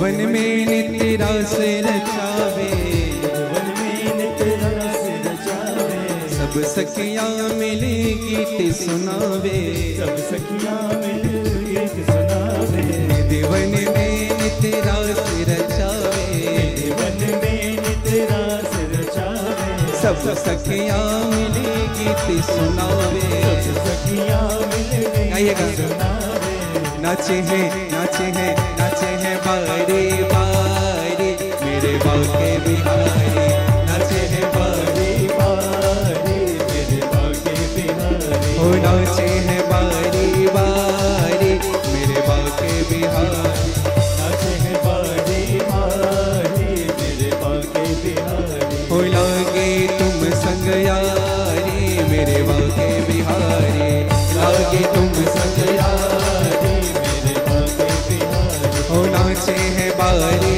बारी मेरे बाके बिहारी, नाचे हैं बारी बारी मेरे बाके बिहारी, ओ मेरे बाके बिहारी मेरे बाके बिहारी मेरे बाके बिहारी मेरे बाके बिहारी, मेरे बाके बिहारी मेरे बाके बिहारी, ओ मेरे कुंज बिहारी मेरे बाके बिहारी, ओ मेरे बाके बिहारी मेरे बाके बिहारी, मेरे कुंज बिहारी मेरे कुंज बिहारी। बोले बाके बिहारी जय जय श्री राधे श्री राधे श्री राधे।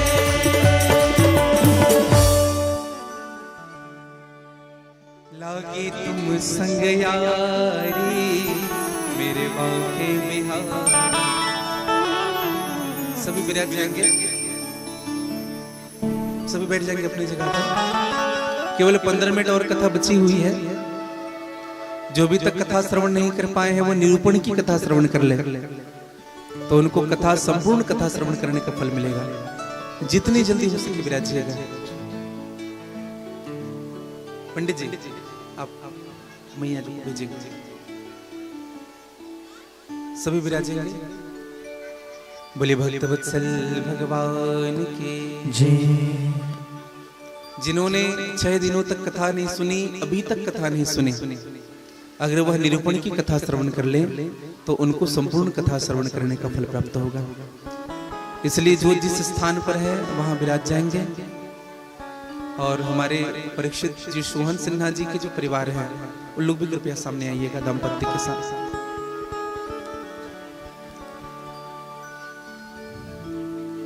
कृष्णाय वासुदेवाय हरिये परमात्मने प्रणतक्लेशनाशाय श्री गोविंदाय नमो। बैठो बेटा बैठो।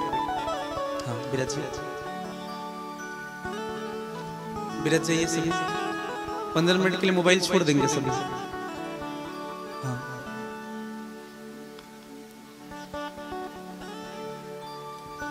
बैठ जाइए माता जी। अभी आज तो चढ़ोतरी आ तो खूब चढ़ाना है सबको। विराजिए सभी। बोली भक्तवत्सल भगवान की जय। सुखदेव जी महाराज ने कहा कि परीक्षित, भगवान की वंशावली, भगवान के विवाह हुए 16,108 के साथ, और इन 16,108 रानियों से 10-10 पुत्रों ने जन्म लिया। और ये जो 10-10 हुए ना, उनकी भी शादी किए गए, और जिनसे भी 10-10 ने जन्म लिया। कितने थे? 56 करोड़ यदुवंशी थे। कितने थे? 56 करोड़। हमारे देश के 40% पॉपुलेशन यादव थे।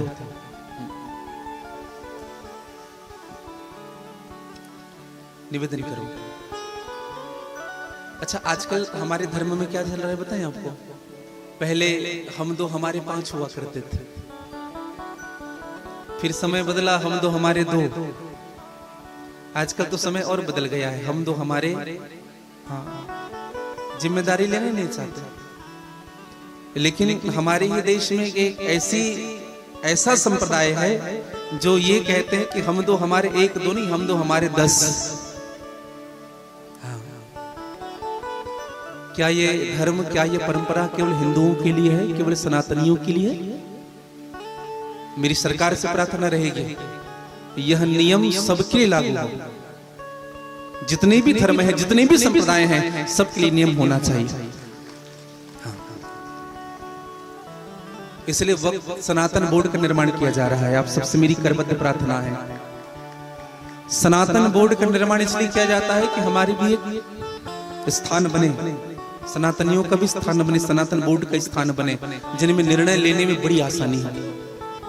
आप सबसे मैं करबद्ध प्रार्थना करना चाहूंगा, जो सनातन बोर्ड के सपोर्ट नहीं कर रहे हैं, जो सनातन बोर्ड की मैसेज को फॉरवर्ड नहीं करते हैं या स्टेटस नहीं रखते हैं, जो इनको गंभीरता से नहीं ले रहे हैं, वो हिंदू हो ही नहीं सकते। हाँ, मेरी प्रार्थना है आप सबसे, जरूर गंभीरता से लीजिएगा, इनको अधिक से अधिक शेयर करिएगा। तो 56 करोड़ यदुवंशी, यदुवंशियों को अभिमान हो गया कि भगवान कृष्ण हमारे दादा है। कभी होता है ना, विधायक को कम अभिमान होता है, उनके भतीजे को ज्यादा होता है। सांसद को कम होता है, उनके भांजा को ज्यादा रहता है। कभी कभी चाय से ज्यादा केटली गर्म होती है।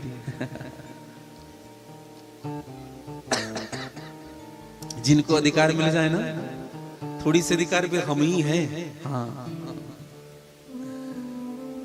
तो निवेदन करो, अधिकार मिला, अभिमान हुआ, और इसी अभिमान ने पूरे यादव समाज को ले डूबा।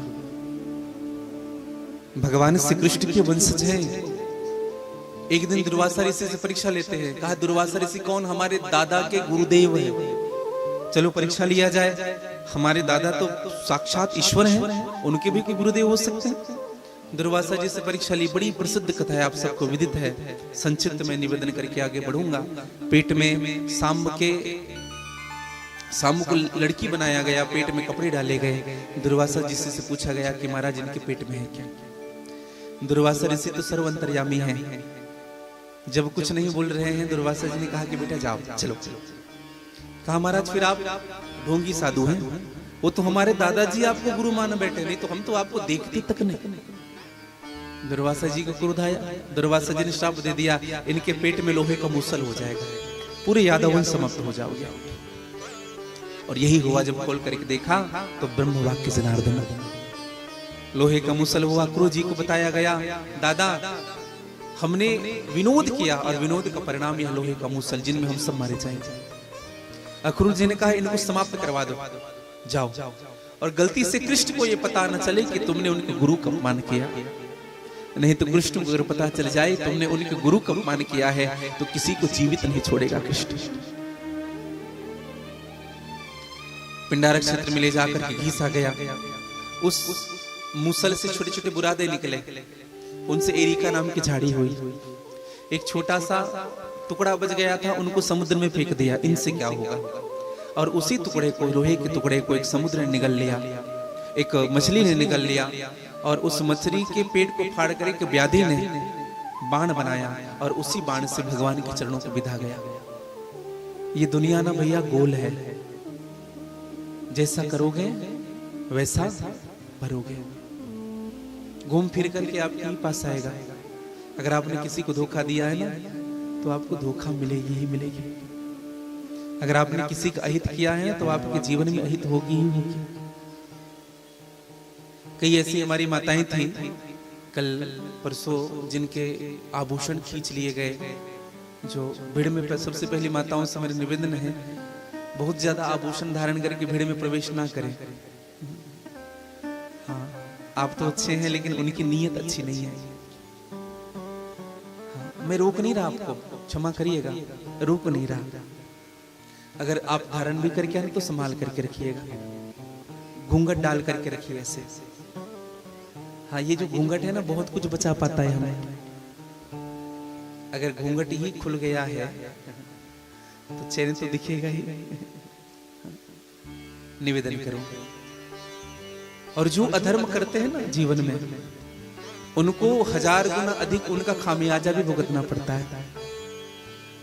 अन्य क्षेत्र कृतम पापम, अन्य क्षेत्रों में पाप करने से शायद पाप आपके क्षम्य हो भी सकते हैं, लेकिन अगर पुण्य क्षेत्र में, धर्म क्षेत्र में, किसी तीर्थ में अगर आपने अपराध किया है वो कभी अभी क्षम्य नहीं होंगे, वो अक्षम्य है अधर्म पाप आपका। निवेदन करूं, आज पिंडारक क्षेत्र में गए, जो बुरादे जो निकले थे उन्हीं से एरिका नाम की झाड़ी हुई, और पद के मद में सभी यादवों ने एक दूसरे को मार करके समाप्त कर दिया। केवल एक बचा था पूरे यादव, वज्रनाभ। वज्रनाभ और परीक्षित की बड़ी मित्रता थी भैया। वज्रनाभ परीक्षित की भेंट हुई इसी कलयुग में। देखो सुखदेव जी महाराज ने जब परीक्षित को कथा सुनाया ना तो कलयुग के 30 वर्ष लगे हो चुके थे। ये कथा जो आपको सुनाई जा रही है सतयुग की नहीं है, त्रेता की नहीं, द्वापर, ये कलयुग में हो रहा है कथा। 30 वर्ष लगे हो चुके थे जब सुखदेव जी महाराज ने परीक्षित को कथा सुनाई। भादो शुक्ल पक्ष नवमी से कथा प्रारंभ हुई थी। आज सब समाप्त हुए। वज्रनाभ और परीक्षित को उद्धव जी ने दर्शन दिया था और उद्धव ने परीक्षित को कथा सुनाई थी। 1 महीने की भागवत गोवर्धन की तलहटी में वज्रनाभ को उद्धव जी ने सुनाई थी। परीक्षित रोने लगा, हमें क्यों कथा नहीं सुना रहे हैं, हमें क्यों वंचित किया जा रहा है। उद्धव जी ने कहा तुम्हें परम योगी, परम तपस्वी, परम वैष्णवाचार्य श्री सुखदेव जी महाराज के मुख से कथा सुनने के लिए मिलेगा। ये कथा भागवत जी की नहीं जो मैं आपसे निवेदन कर रहा हूँ, परम श्रद्धेय श्री राजन दास जी महाराज मलुक पीठाधीश्वर महाराज श्री के मुख से मैंने सुना था ये कथा। मैं उनके श्री चरणों पर वंदन करूं। आज भगवान श्री कृष्ण ने उद्धव जी से कहा कि उद्धव आज से 7वें दिन पूरी सृष्टि में प्रलय हो जाएगी। सुंदर सीख दिया, उद्धव आत्मा ही आत्मा का गुरु होता है। उद्धव ऐसे तो इस संसार में बहुत सी योनियां हैं, लेकिन मनुष्य की योनि ही सबसे मुझे प्रिय है। 3 प्रकार के गुरुओं की चर्चा की गई। यदु जी महाराज ने दत्तात्रेय जी से यह ज्ञान लिया। गुरु 3 प्रकार के हैं भैया, ध्यान से सुनेंगे। एक होता है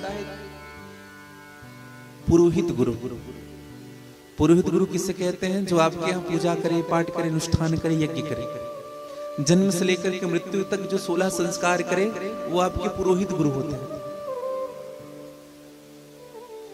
पुरोहित का आशय क्या? पुरे अग्रहितम इच्छति इति पुरोहितः, जो आगे आगे से जजमान का कल्याण के विषय में विचार करे। दूसरा गुरु होता है दीक्षा गुरु। दीक्षा गुरु किसे कहते हैं? जिनसे हमने मंत्र लिया। कान फुकाना जिनको नहीं कहते, मंत्र लिया कानों में, अमोघ मंत्र, और वह गुरु एक होते हैं भैया। अच्छा, वो दीक्षा भी 2 प्रकार के होते हैं, स्पर्श दीक्षा और वाक दीक्षा। स्पर्श दीक्षा किसे कहते हैं? जो सदगुरुदेव जी के द्वारा सन्मुख बिठा करके तुलसी की माला धारण कराई जाए, कानों में मंत्र दिया जाए। इस मंत्र को आप जानते हो, गुरुदेव जी जानते हैं, और मेरा गोविंद जानता है। गोपनीयम यह मंत्र है। ये होता है स्पर्श दीक्षा। वाक दीक्षा क्या होता है? हजारों लोगों को बिठा करके मंत्र दे दिया जाए, जो स्वीकार कर लो। स्पर्श दीक्षा ही पूर्ण दीक्षा माना जाता है, समझिएगा। तो वो होते हैं दीक्षा गुरु। और दीक्षा सबको लेनी चाहिए। कई लोग इसलिए दीक्षा नहीं लेते कि हमको सब चीज का त्याग करना पड़ेगा, शराब पीना छोड़ना पड़ेगा, मांस खाना छोड़ना पड़ेगा। हमने एक निवेदन किया, भैया अगर यह नहीं कर पा रहे हैं तो दीक्षा का मतलब ही क्या है? अच्छा, एक शिष्य हमसे पूछ रहे थे, गुरुजी, हाँ बोलो, जैसे दीक्षा लेंगे तो कुछ छोड़ना पड़ेगा। हमने कहा छोड़ना पड़ेगा। तो गुरुजी हम अभी संकल्प ले रहे हैं। हमने कहा क्या? हम आज से मूली नहीं खाएंगे। हमने कहा धन्य है भैया, मूली नहीं खा रहे हो, गाजर नहीं खा रहे हो, आलू भाटा नहीं खा रहे हो। अरे जिनको नहीं खाना है उनको मत खाओ ना, जो तुम्हारी भक्ति में बाधक है उनको मत खाओ। भगवान के पास जाने में जो सहायक ना हो वो स्वीकार मत करो। शराब मत पियो, मांस मत खाओ। निवेदन करो। घर में हम मांस बनाते हैं और ओम जय जगदीश हरे, क्या हमारे संकट को हरेंगे भगवान? संभव ही नहीं है।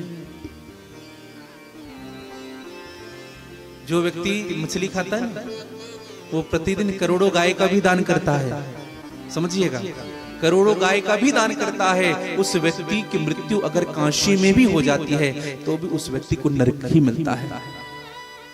हाँ, छोड़ दीजिएगा भैया। अच्छा, कुछ लोग एक प्रथा चलाते हैं कि महाराज जी आज हमारे परिवार में चलता है, बकरे कटते हैं। हमने कहा वो देवी कौन है भैया जो बकरे खाते होंगे? एक केला नहीं खाते, एक मिठाई नहीं खाते, क्या देवी बकरे खाएगी? चंद्रहासिनी में बंद हो चुका है, खूब बलि होता था पहले, बंद हो गया है भैया। और मैं तो आप सबसे भी हाथ जोड़ करके प्रार्थना करूंगा, जितने भी यहाँ उपस्थित हैं और जितने भी YouTube चैनल के माध्यम से देख पा रहे हैं, अगर अपने घर में यह कुप्रथा चल रही है ना, बकरे काटने की, घोड़े काटने की, बंद कर दीजिए। उनके बदले 108 नींबू काटिए, यह भी तो बलि। हम बच्चा चाहते हैं, किसी के दूसरे के बच्चे को गले को काट करके क्या हमें बच्चा मिलेगा? संभव ही नहीं है। और मांस कभी प्रसाद नहीं हो सकता। हाँ, नहीं हो सकता। एक शब्द है पशुना आलभेत। कुछ लोग कहते हैं पशुओं का आलभन करना चाहिए, ये कहीं शास्त्र में लिखा हो तो हमें बताइए, हम भी इसी का उपदेश करेंगे। बहुत विनम्रता से कह रहा हूं सभी सनातनियों से, बहुत विनम्रता से प्रार्थना कर रहा हूं आप सबसे, छोड़ दीजिएगा। अगर ये अपराध हमसे हो रहा है छोड़ दीजिएगा, बहुत बड़ा अपराध है यह। जीव का हिंसा सबसे बड़ा अपराध माना गया है। हाँ? हम जितने धर्म कर्म कर रहे हैं सब समाप्त हो रहा है भैया, कुछ नहीं बच रहा है हमारे लिए। और दीक्षा जरूर लीजिए, किसी अच्छी सदगुरु से दीक्षा जरूर लीजिए। बोले भक्तवत्सल भगवान के। तो वो होते हैं दीक्षा गुरु, जो दीक्षा देते हैं। तीसरा होते हैं शिक्षा गुरु, और शिक्षा गुरु अनेकानेक होते हैं। शिक्षा गुरु एक छोटे से बच्चे भी इससे अगर सीखने के लिए मिल रहा है वह भी हमारा गुरु है। जिनसे जो कुछ सीखने के मिल जाए वो हमारा गुरु है। 24 गुरुओं की भी चर्चा की गई है। तीन प्रकार के वैराग्य की चर्चा की गई है। तीन प्रकार के वैराग्य बताए गए हैं। एक होता है मरकट वैराग्य, दूसरा होता है शमशान वैराग्य, तीसरा है सच्चा वैराग्य। मरकट वैराग्य किसे कहते हैं? एक सेठ जी थे जिनके लिए बहू ने भोजन बनाया, सब्जी में नमक अधिक डाल दिया। सेठ जी बिगड़ गए, जब से मेरी पत्नी गई है तब से तुम मेरा ध्यान नहीं रखते। जा रहा हूं वृंदावन, घर परिवार छोड़ दिया, 20-25 जोड़ी कपड़ा सूटकेस में डाला, चलने लगे वृंदावन। 7 बजे का ट्रेन है वृंदावन जाने का। 8 बजे फिर से घर में आ गए। बहू ने कहा पिताजी आप तो वृंदावन जा रहे थे। कहा क्या बताए, बीच वाले मंदिर की याद आ गई। वो हमारे बिना रहता नहीं है, सोता नहीं, खाता नहीं है। यही है मरकट वैराग्य। मरकट वैराग्य यही है भैया। सो माया सब जीव गोसाई बदही कीट मरकट किनाई।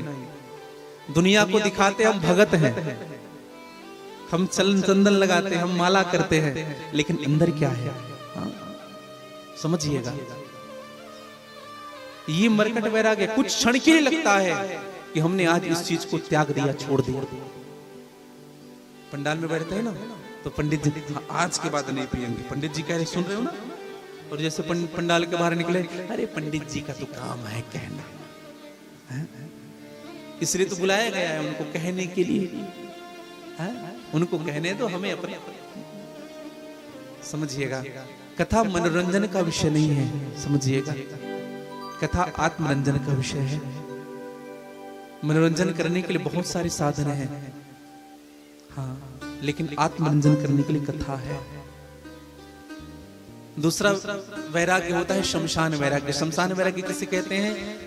जब तक अग्नि जल रही है ना शमशान घाट में, कई प्रकार के लोग आएंगे शमशान घाट में। और एक बात बताएं आपको सिन्हा जी, जितने ज्ञानी शमशान घाट में मिलेंगे उतने कहीं नहीं मिलेंगे। बड़ी बड़ी बातें करेंगे, और जैसे अग्नि ठंडी होती है ना, वैसे उनके विवेक की भी अग्नि ठंडी पड़ जाती है। फिर से आते हैं घर में, फिर से वही काम शुरू। लेकिन एक वैराग्य है सच्चा वैराग्य, जो कबीरदास जी ने कहा, सच्चा त्याग कबीर का,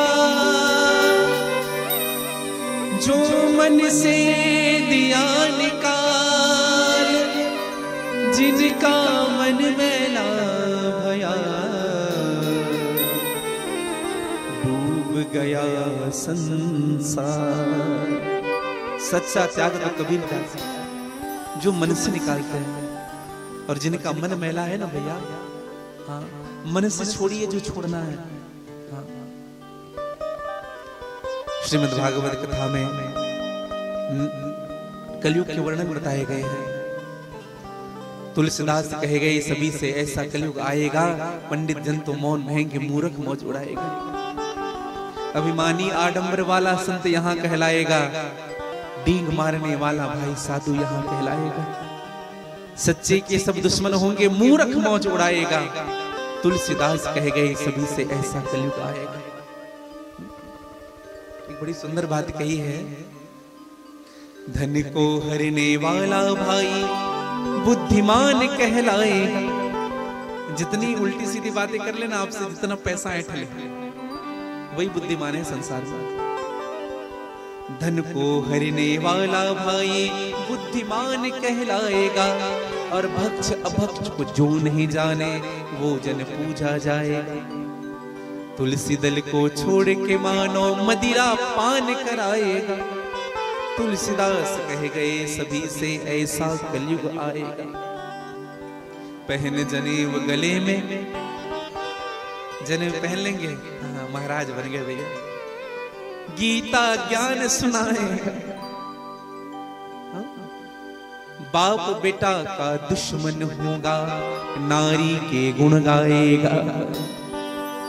वीर सभी तो मौन रहेंगे, हिजड़ा राज चलाएगा।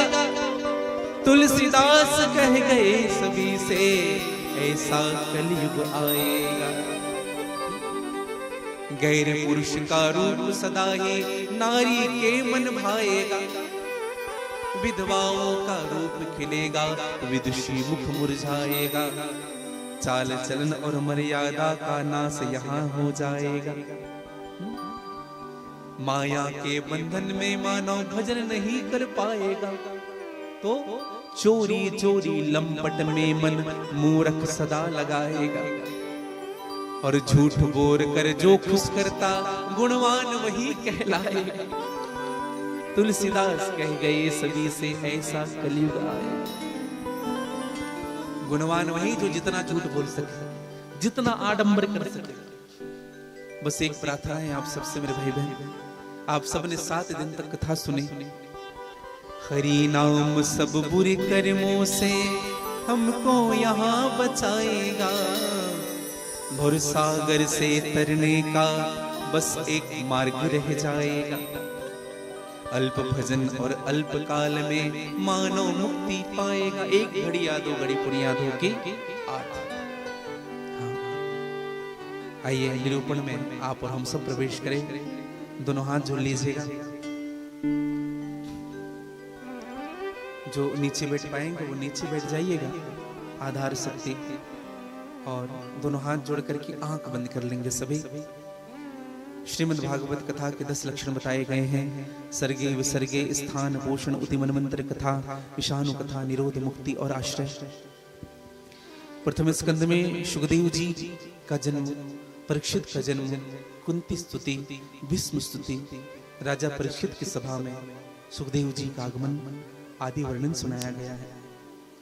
द्वितीय स्कंद में सद्यो मुक्ति, क्रम मुक्ति का वर्णन, ब्रह्मा की उत्पत्ति, चतुश्लोकी भागवत का निरूपण बताया गया है। तृतीय स्कंद में विदुर मैत्री संवाद, कपिल देहूति संवाद, हिरण्याक्ष का वध बताया गया है। चतुर्थ स्कंद में सती चरित्र, ध्रुव चरित्र, ध्रुव के वंश का निरूपण बताया गया है। पांचवें स्कंद में प्रियव्रत चरित्र, अग्निद्र चरित्र, नाभि चरित्र, जड़ भरत की कथा, 28 प्रकार के निरूपकों का वर्णन बताया गया है। छठवें स्कंद में अजामिल उपाख्यान, गुरु हत्या का परिणाम, मरुद गणों की उत्पत्ति, ये सारी कथाएं बताई गई है।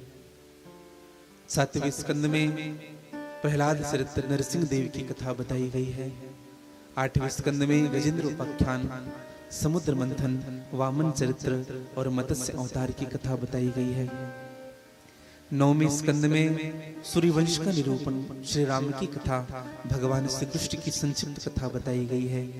10वें स्कंद में भगवान की विस्तार लीलाओं का वर्णन, जिनमें गोकुल लीला, वृंदावन लीला, मथुरा लीला, द्वारिका लीला, यह लीला भगवान की करुण कथा बताई गई। 11वें स्कंद में 9 योगेश्वरों का संवाद, कृष्ण उद्धव का संवाद, यदुवंशियों को शाप लगना, आपस में संहार होना। 12वें स्कंद में कलयुग के दुर्गुणों का वर्णन, भगवान का सुधाम गमन। भगवान समय में वृक्ष के नीचे बैठे हुए हैं। सुखदेव जी महाराज ने कहा कि परीक्षित, निगमागमम यथा गंगा, देवाच्युतो यथा, वैष्णवानाम तो यथा शंभु, पुराणानामिदं यथा। बहने वालों में जैसे गंगा श्रेष्ठ है, देवताओं में अच्युत कृष्ण श्रेष्ठ है, वैष्णवों में शंकर श्रेष्ठ है, वैसे ही पुराणों में सबसे श्रेष्ठ श्रीमद् भागवत की कथा बताई गई है। क्षेत्राणाम चैर सर्वेषाम यथा काशी हनुत्तमः। क्षेत्रों में जैसे काशी श्रेष्ठ है, उसी प्रकार से पुराणों में श्रीमद् भागवत सबसे श्रेष्ठ बताया गया है। परमहंसों की संहिता भागवत है। ज्ञान, भक्ति और वैराग्य की त्रिवेणी भागवत में है। जो इस त्रिवेणी में अवगाहन लाभ प्राप्त करता है, वह भगवान के धाम को गमन करता है। श्रीमद् भागवत भगवान का वामंगमय विग्रह है। श्रीमद् भागवत भगवान के मुख से निकली हुई निःसंस्कृत वाणी है। श्रीमद् भागवत पंचम वेद है। श्रीमद् भागवत समस्त उपनिषदों का सार है। श्रीमद् भागवत रस सिंधु है। श्रीमद् भागवत ज्ञान भक्ति वैराग्य का समुच्चय है। श्रीमद् भागवत पुराणों का सर्वोपरि है, इसलिए श्रीमद् शब्द से अलंकृत किया गया है। श्रीमद् भागवत तत्व का प्रकाश पुंज है। मृत्यु को मंगल में बनाने वाला अगर कोई ग्रंथ है तो वह श्रीमद् भागवत की कथा है। वैष्णवानाम तो शास्त्राणि ये अर्चन्ति गृहे नरः सर्व पाप विनिर्मुक्ता भवन्ति सुरवंदिता। जो व्यक्ति इस वैष्णव शास्त्र की पूजन करता है बड़ी श्रद्धा के साथ और इनके एक श्लोक का भी श्रवण करता है, एक घड़ी भी इनकी कथा का श्रवण करता है वह सर्व पाप विनिर्मुक्ता भवंती सुरवंदिता, वह सभी पापों से मुक्त हो जाता है। देवता भी उस पुरुष की वंदना करते हैं। जो अपने परिवार में श्रीमद् भागवत की कथा कराते हैं उनको 18 पुराण कराने का फल प्राप्त हो जाता है। अष्टादश पुराणानाम फल मापनोति मानवा। उनके पितृ साकेत को गमन करते हैं।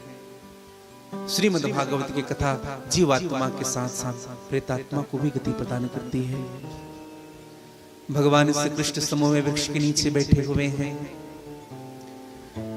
भगवान के पृष्ठभाग से प्रकाश निकल रहा है। भगवान कृष्ण ने अपने कानों तक बाण खींचा, उस बाण को छोड़ दिया। वह बाण आकर के भगवान के चरणों में लगे। व्याधि ने आकर के क्षमा मांगी, प्रभु मुझे क्षमा करिए, आपके चरणों में बाण लगी है। भगवान के चरण रक्त रंजिश हो चुके हैं। भगवान ने कहा, व्याधि भैया अब मुझे इस धराधाम को छोड़ के जाना पड़ेगा। पूर्व जन्म में तुम बाली थे, मैंने तुम्हें छुप करके मारा था। मेरे कारण तुम इस दुनिया से गए थे। आज तुम्हारे बाण के कारण मैं इस संसार से जाऊंगा। चाहे मनुष्य हो चाहे ईश्वर ही क्यों ना हो, उनको उनके कर्म की सजा भुगतनी ही पड़ती है। कोई लाख करे चतुराई, कर्म के लेख मिटे ना रे भाई। भगवान के लिए विमान आया है। भगवान चलने के लिए तैयार होते हैं। उद्धव जी ने चरण पकड़ लिया, प्रभु धर्म किसकी शरण में जाएगा? आप जब इस धराधाम से चले जाओगे तो। भगवान ने कहा, उद्धव केवल मेरी ओर दृष्टि करो। और उस सभा में उद्धव भी उपस्थित है, अर्जुन भी उपस्थित हैं। और मैंने संतों से सुना भी है, सुदामा जी भी उस सभा में उपस्थित थे जब भगवान सुधाम गए। देखते देखते भगवान का शरीर प्रकाश पुंज में परिणत हो गया और भगवान का यह प्रकाश पुंज श्रीमद् भागवत कथा रूपी पोथी में आकर के समाहित हो गए। आदौ देवकी देव गर्भजननम गोपी गृहे वर्धनम माया पूतन जीवतापहरणम गोवर्धनोद्धारणम कंस छेदनम पर्वादिहननम कुंती सुता पालनम एतद् श्रीमद् भागवत पुराण कथितम श्री कृष्ण लीलामृतम। बोले भागवत भगवान की जय।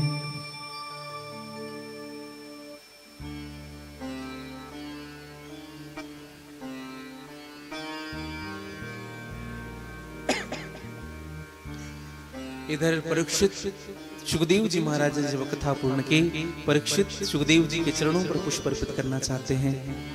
उसी पुष्प पर तक्षक प्रवेश किया है। तक्षक ने परीक्षित को डसा। केवल परीक्षित का शरीर ही जल करके भस्मीभूत हुआ था, अपितु परीक्षित का प्राण परमात्मा के चरणों में पहले ही विलीन हो चुका है। बोले परीक्षित महाराज के जय। बोले सुखदेव महाराज के जय। और कथा की पूर्णता आज हुई है। आइए आप हम सब कथा की पूर्णता के लिए कुछ श्लोकों का पाठ करें।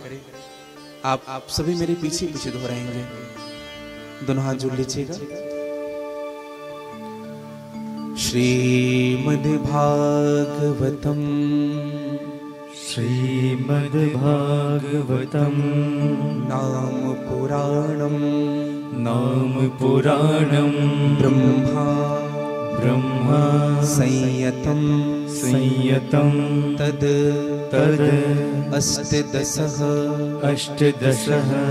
सहस्रं कीर्तितिं पापनाशनं सहस्रं कीर्तितिं पापनाशनं नाम संकीर्तनं यस्य सर्व पाप प्रणाशनं प्रणामो दुख समनस्तम नमामि हरिं परम। हरे कृष्ण कृष्ण कृष्ण कृष्ण हरे हरे कृष्ण कृष्ण हरे हरे, हरे राम हरे राम, हरे राम हरे राम, राम राम हरे हरे, राम राम हरे हरे। ओम हरे नमः, ओम हरे नमः, ओम हरे नमः, ओम हरे नमः, ओम हरे नमः, ओम हरे नमः। बोले भागवत महापुराण की जय। जय। सूत जी महाराज ने सौदा दृश्य से कहा कि ऋषियों, अगर भगवान की लीला समझ में ना आए, भगवान के धाम समझ ना आए, भगवान की चरित्र समझ में ना आए, तो केवल एक का आश्रय ले लेना।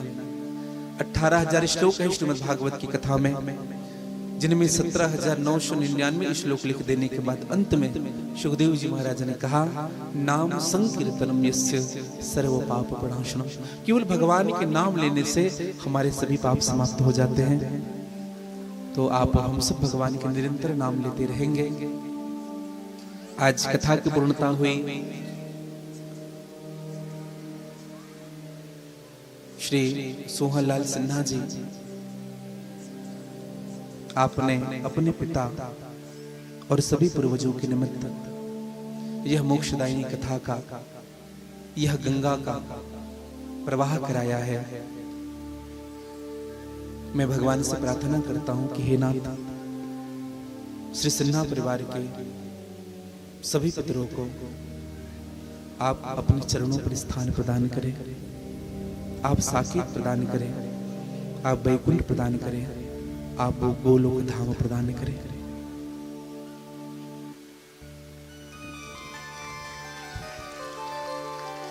और श्री सिन्हा जी और आपके सभी भाई जन, मैं तो वो परिवार को ऐसा ही होना चाहिए। हाँ। सुख और दुख में जो साथ खड़ा हो वही परिवार होता है भैया। मुझे प्रसन्नता है आप सबको देख करके। भगवान की कथा आप सबने बड़ी प्रेम से स्वीकार किया, सुना नहीं स्वीकार किया। जो बातें बताई गई हैं आप उनको अपने हृदय पर हृदयांगम करेंगे तो मुझे बड़ी खुशी होगी, बड़ी प्रसन्नता होगी। जिस श्रद्धा जिस भाव के साथ आपने भगवान की कथा कराई, ये समर्पण, भगवान का आशीर्वाद, मेरे गोविंद की कृपा आप सबके जीवन में सदैव बनी रहे। मेरे सभी श्रोता वृंद, सत्संग मंडल के मेरे सभी आत्मीय जन, इनके पूर्व यहाँ शिव पुराण हुई थी और उसी समय श्रीफल श्री सिन्हा जी ने ठाकुर जी को प्रदान किया था। किस किस का नाम लूं?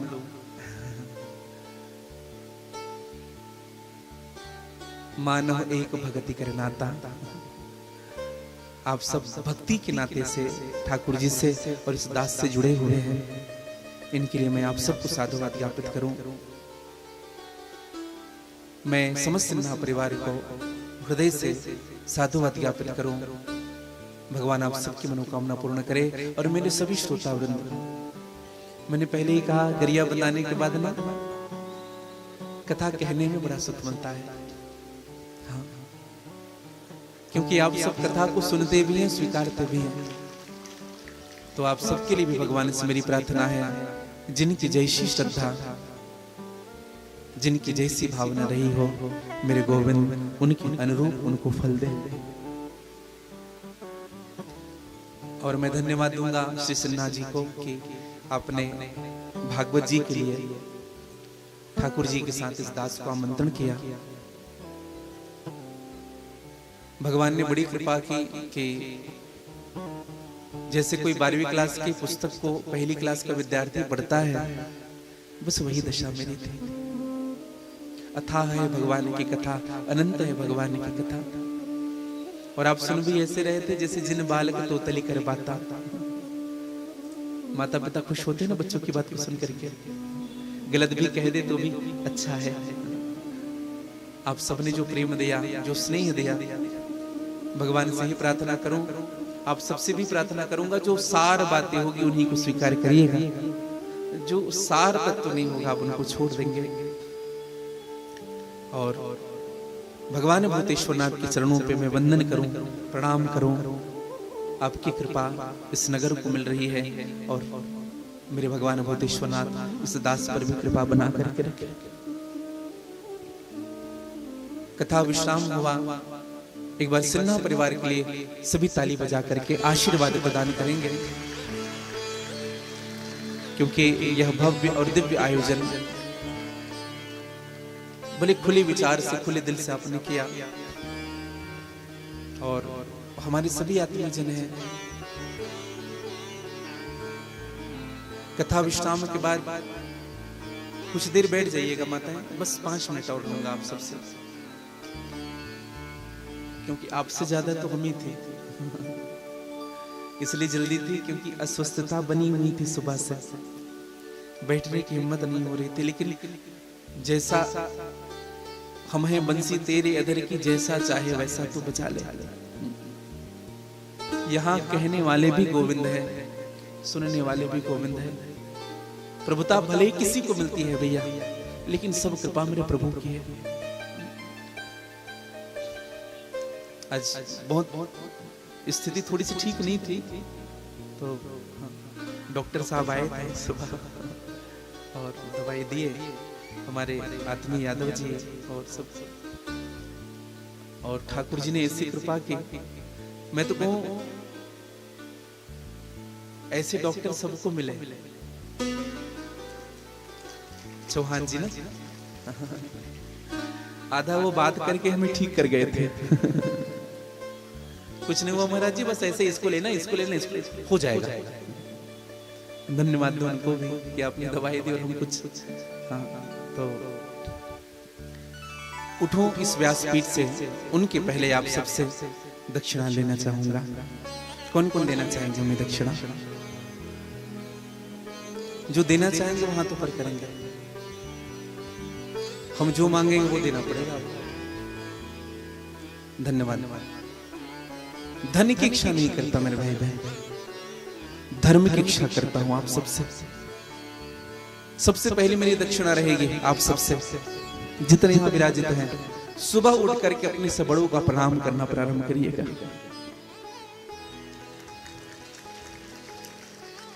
अपनी बड़ी बहन का, अपनी बड़े भाई का, अपने माता पिता का, अपने सास ससुर का, अपने पति का। ये दक्षिणा कौन कौन हमें दे रहा है? धन्यवाद। मेरी दूसरी दक्षिणा रहेगी, हम हिंदू हैं तो हिंदू जैसे लगे भी माथे में तिलक जरूर लगाइएगा। सुबह उठ करके सबसे पहला काम तिलक का।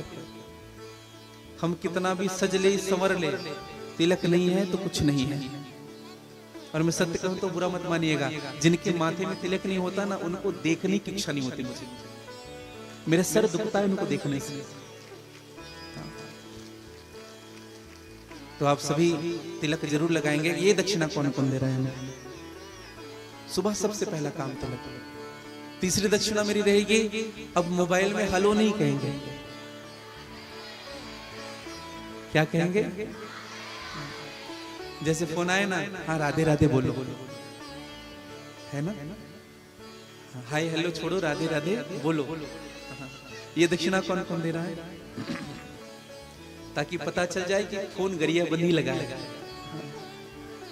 मेरी चौथी दक्षिणा रहेगी आप सबसे, जो शराब पीता है, जो मांस खाता है, वो आज ही भागवत जी में संकल्प करके आज से विचार कर लीजिएगा, आज से हम शराब नहीं पिएंगे, आज से मांस नहीं खाएंगे। 90% परिवार इसी कारण बर्बाद हो रहा है। और जो हमारी माताएं नहीं कह पा रही ना, वो मैं व्यासपीठ से कह रहा हूं मेरे सभी भाइयों से, शराब पीना बंद कर दीजिएगा, मांस खाना बंद कर दीजिएगा। अगर भगवान की भक्ति थोड़ी भी हृदय के अंदर प्रवेश की होगी। कौन कौन छोड़ रहा है? सीधे हाथ ऊपर कर।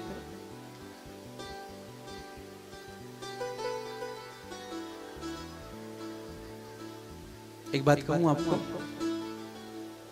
अगर इस कथा से एक भी बदल जाता है ना तो यहां कथा कराना सार्थक हो जाएगा। हाँ, शराब और मांस छोड़िएगा। मेरी 5वीं दक्षिणा रहेगी मेरी सभी सनातनियों से। अभी धर्म परिवर्तन की जो बवारी चल रही है वो निरंतर चल रही है। हम सनातनी कम होते जा रहे हैं, अन्य धर्म अधिक होते जा रहे हैं। तो आप सबसे मेरी प्रार्थना रहेगी, कैसी भी परिस्थिति होगी, कैसी भी स्थिति होगी, हमारे पूर्वजों ने सर कटाना स्वीकार किया, अपना धर्म नहीं छोड़ा। आप सबसे भी मेरी करबद्ध प्रार्थना है, आप कभी अपने धर्म को नहीं बदलेंगे। ये दक्षिणा कौन कौन दे रहा है? संकल्प करिएगा, मेरे साथ उच्चारण करिएगा, कहिएगा आज हम शपथ लेते हैं, हम अपना सनातन धर्म। ये बकरियों की तरह मैं क्या हो रहा है? जोर से कहिए, हम आज शपथ लेते हैं अपना सनातन धर्म नहीं छोड़ेंगे, नहीं छोड़ेंगे, प्राण दे देंगे, अपना धर्म नहीं छोड़ेंगे, नहीं छोड़ेंगे, नहीं छोड़ेंगे। बोले सनातन धर्म की जय। और मेरी छठवा और अंतिम दक्षिणा उन सभी बहनों के लिए है जिनकी शादी नहीं हुई है। सभी बहनों से मेरी प्रार्थना ये रहेगी कि कैसी भी स्थिति हो बहनें, अपने ही धर्म को स्वीकार करना, किसी अन्य धर्म में कभी विवाह मत करना। सनातनी हो, सनातनी बन करके रहना, नहीं जो दशा श्रद्धा की हुई है वो दशा हमारी भी हो सकती है। ये वचन दीजिएगा सभी बहनें मेरे। और इन्हीं शब्दों के साथ मैं वाणी विराम दूंगा। ऐसे तो आप सबसे दूर जाने का मन नहीं है, लेकिन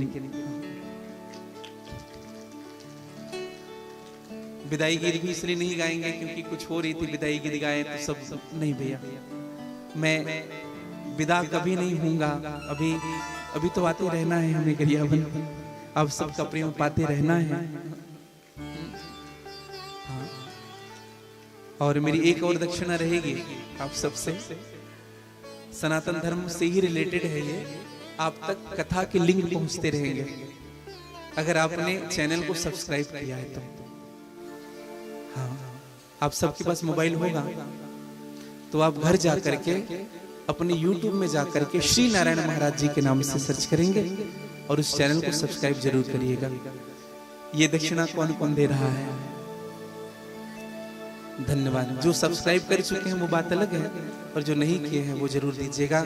और इन्हीं शब्दों के साथ वाणी विराम दूं। आप सबका मन भगवान के चरणों में लगा रहे। सीताराम चरण रति मोरे, अनुदिन बढ़हु अनुग्रह तोरे।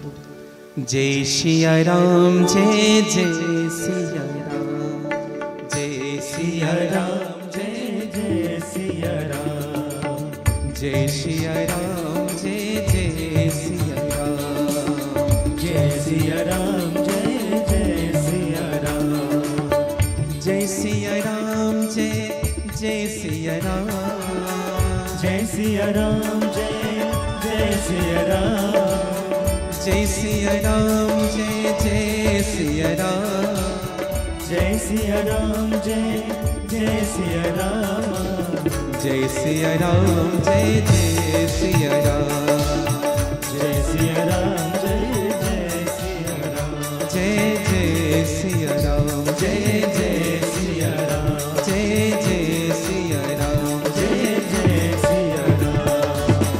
बोले भागवत भगवान की जय, बोले भक्तवत्सल भगवान की जय। और सप्त दिवसीय श्रीमद् भागवत की कथा को मैं भगवान श्री भूतेश्वर नाथ के चरणों में समर्पित करूं, श्री गोविंद के चरणों में, श्री हनुमान जी महाराज के चरणों में, सतगुरुदेव भगवान के चरणों में समर्पित करूं। जय श्री कृष्ण, जय श्री राधे। श्री राधे, श्री राधे, सीताराम।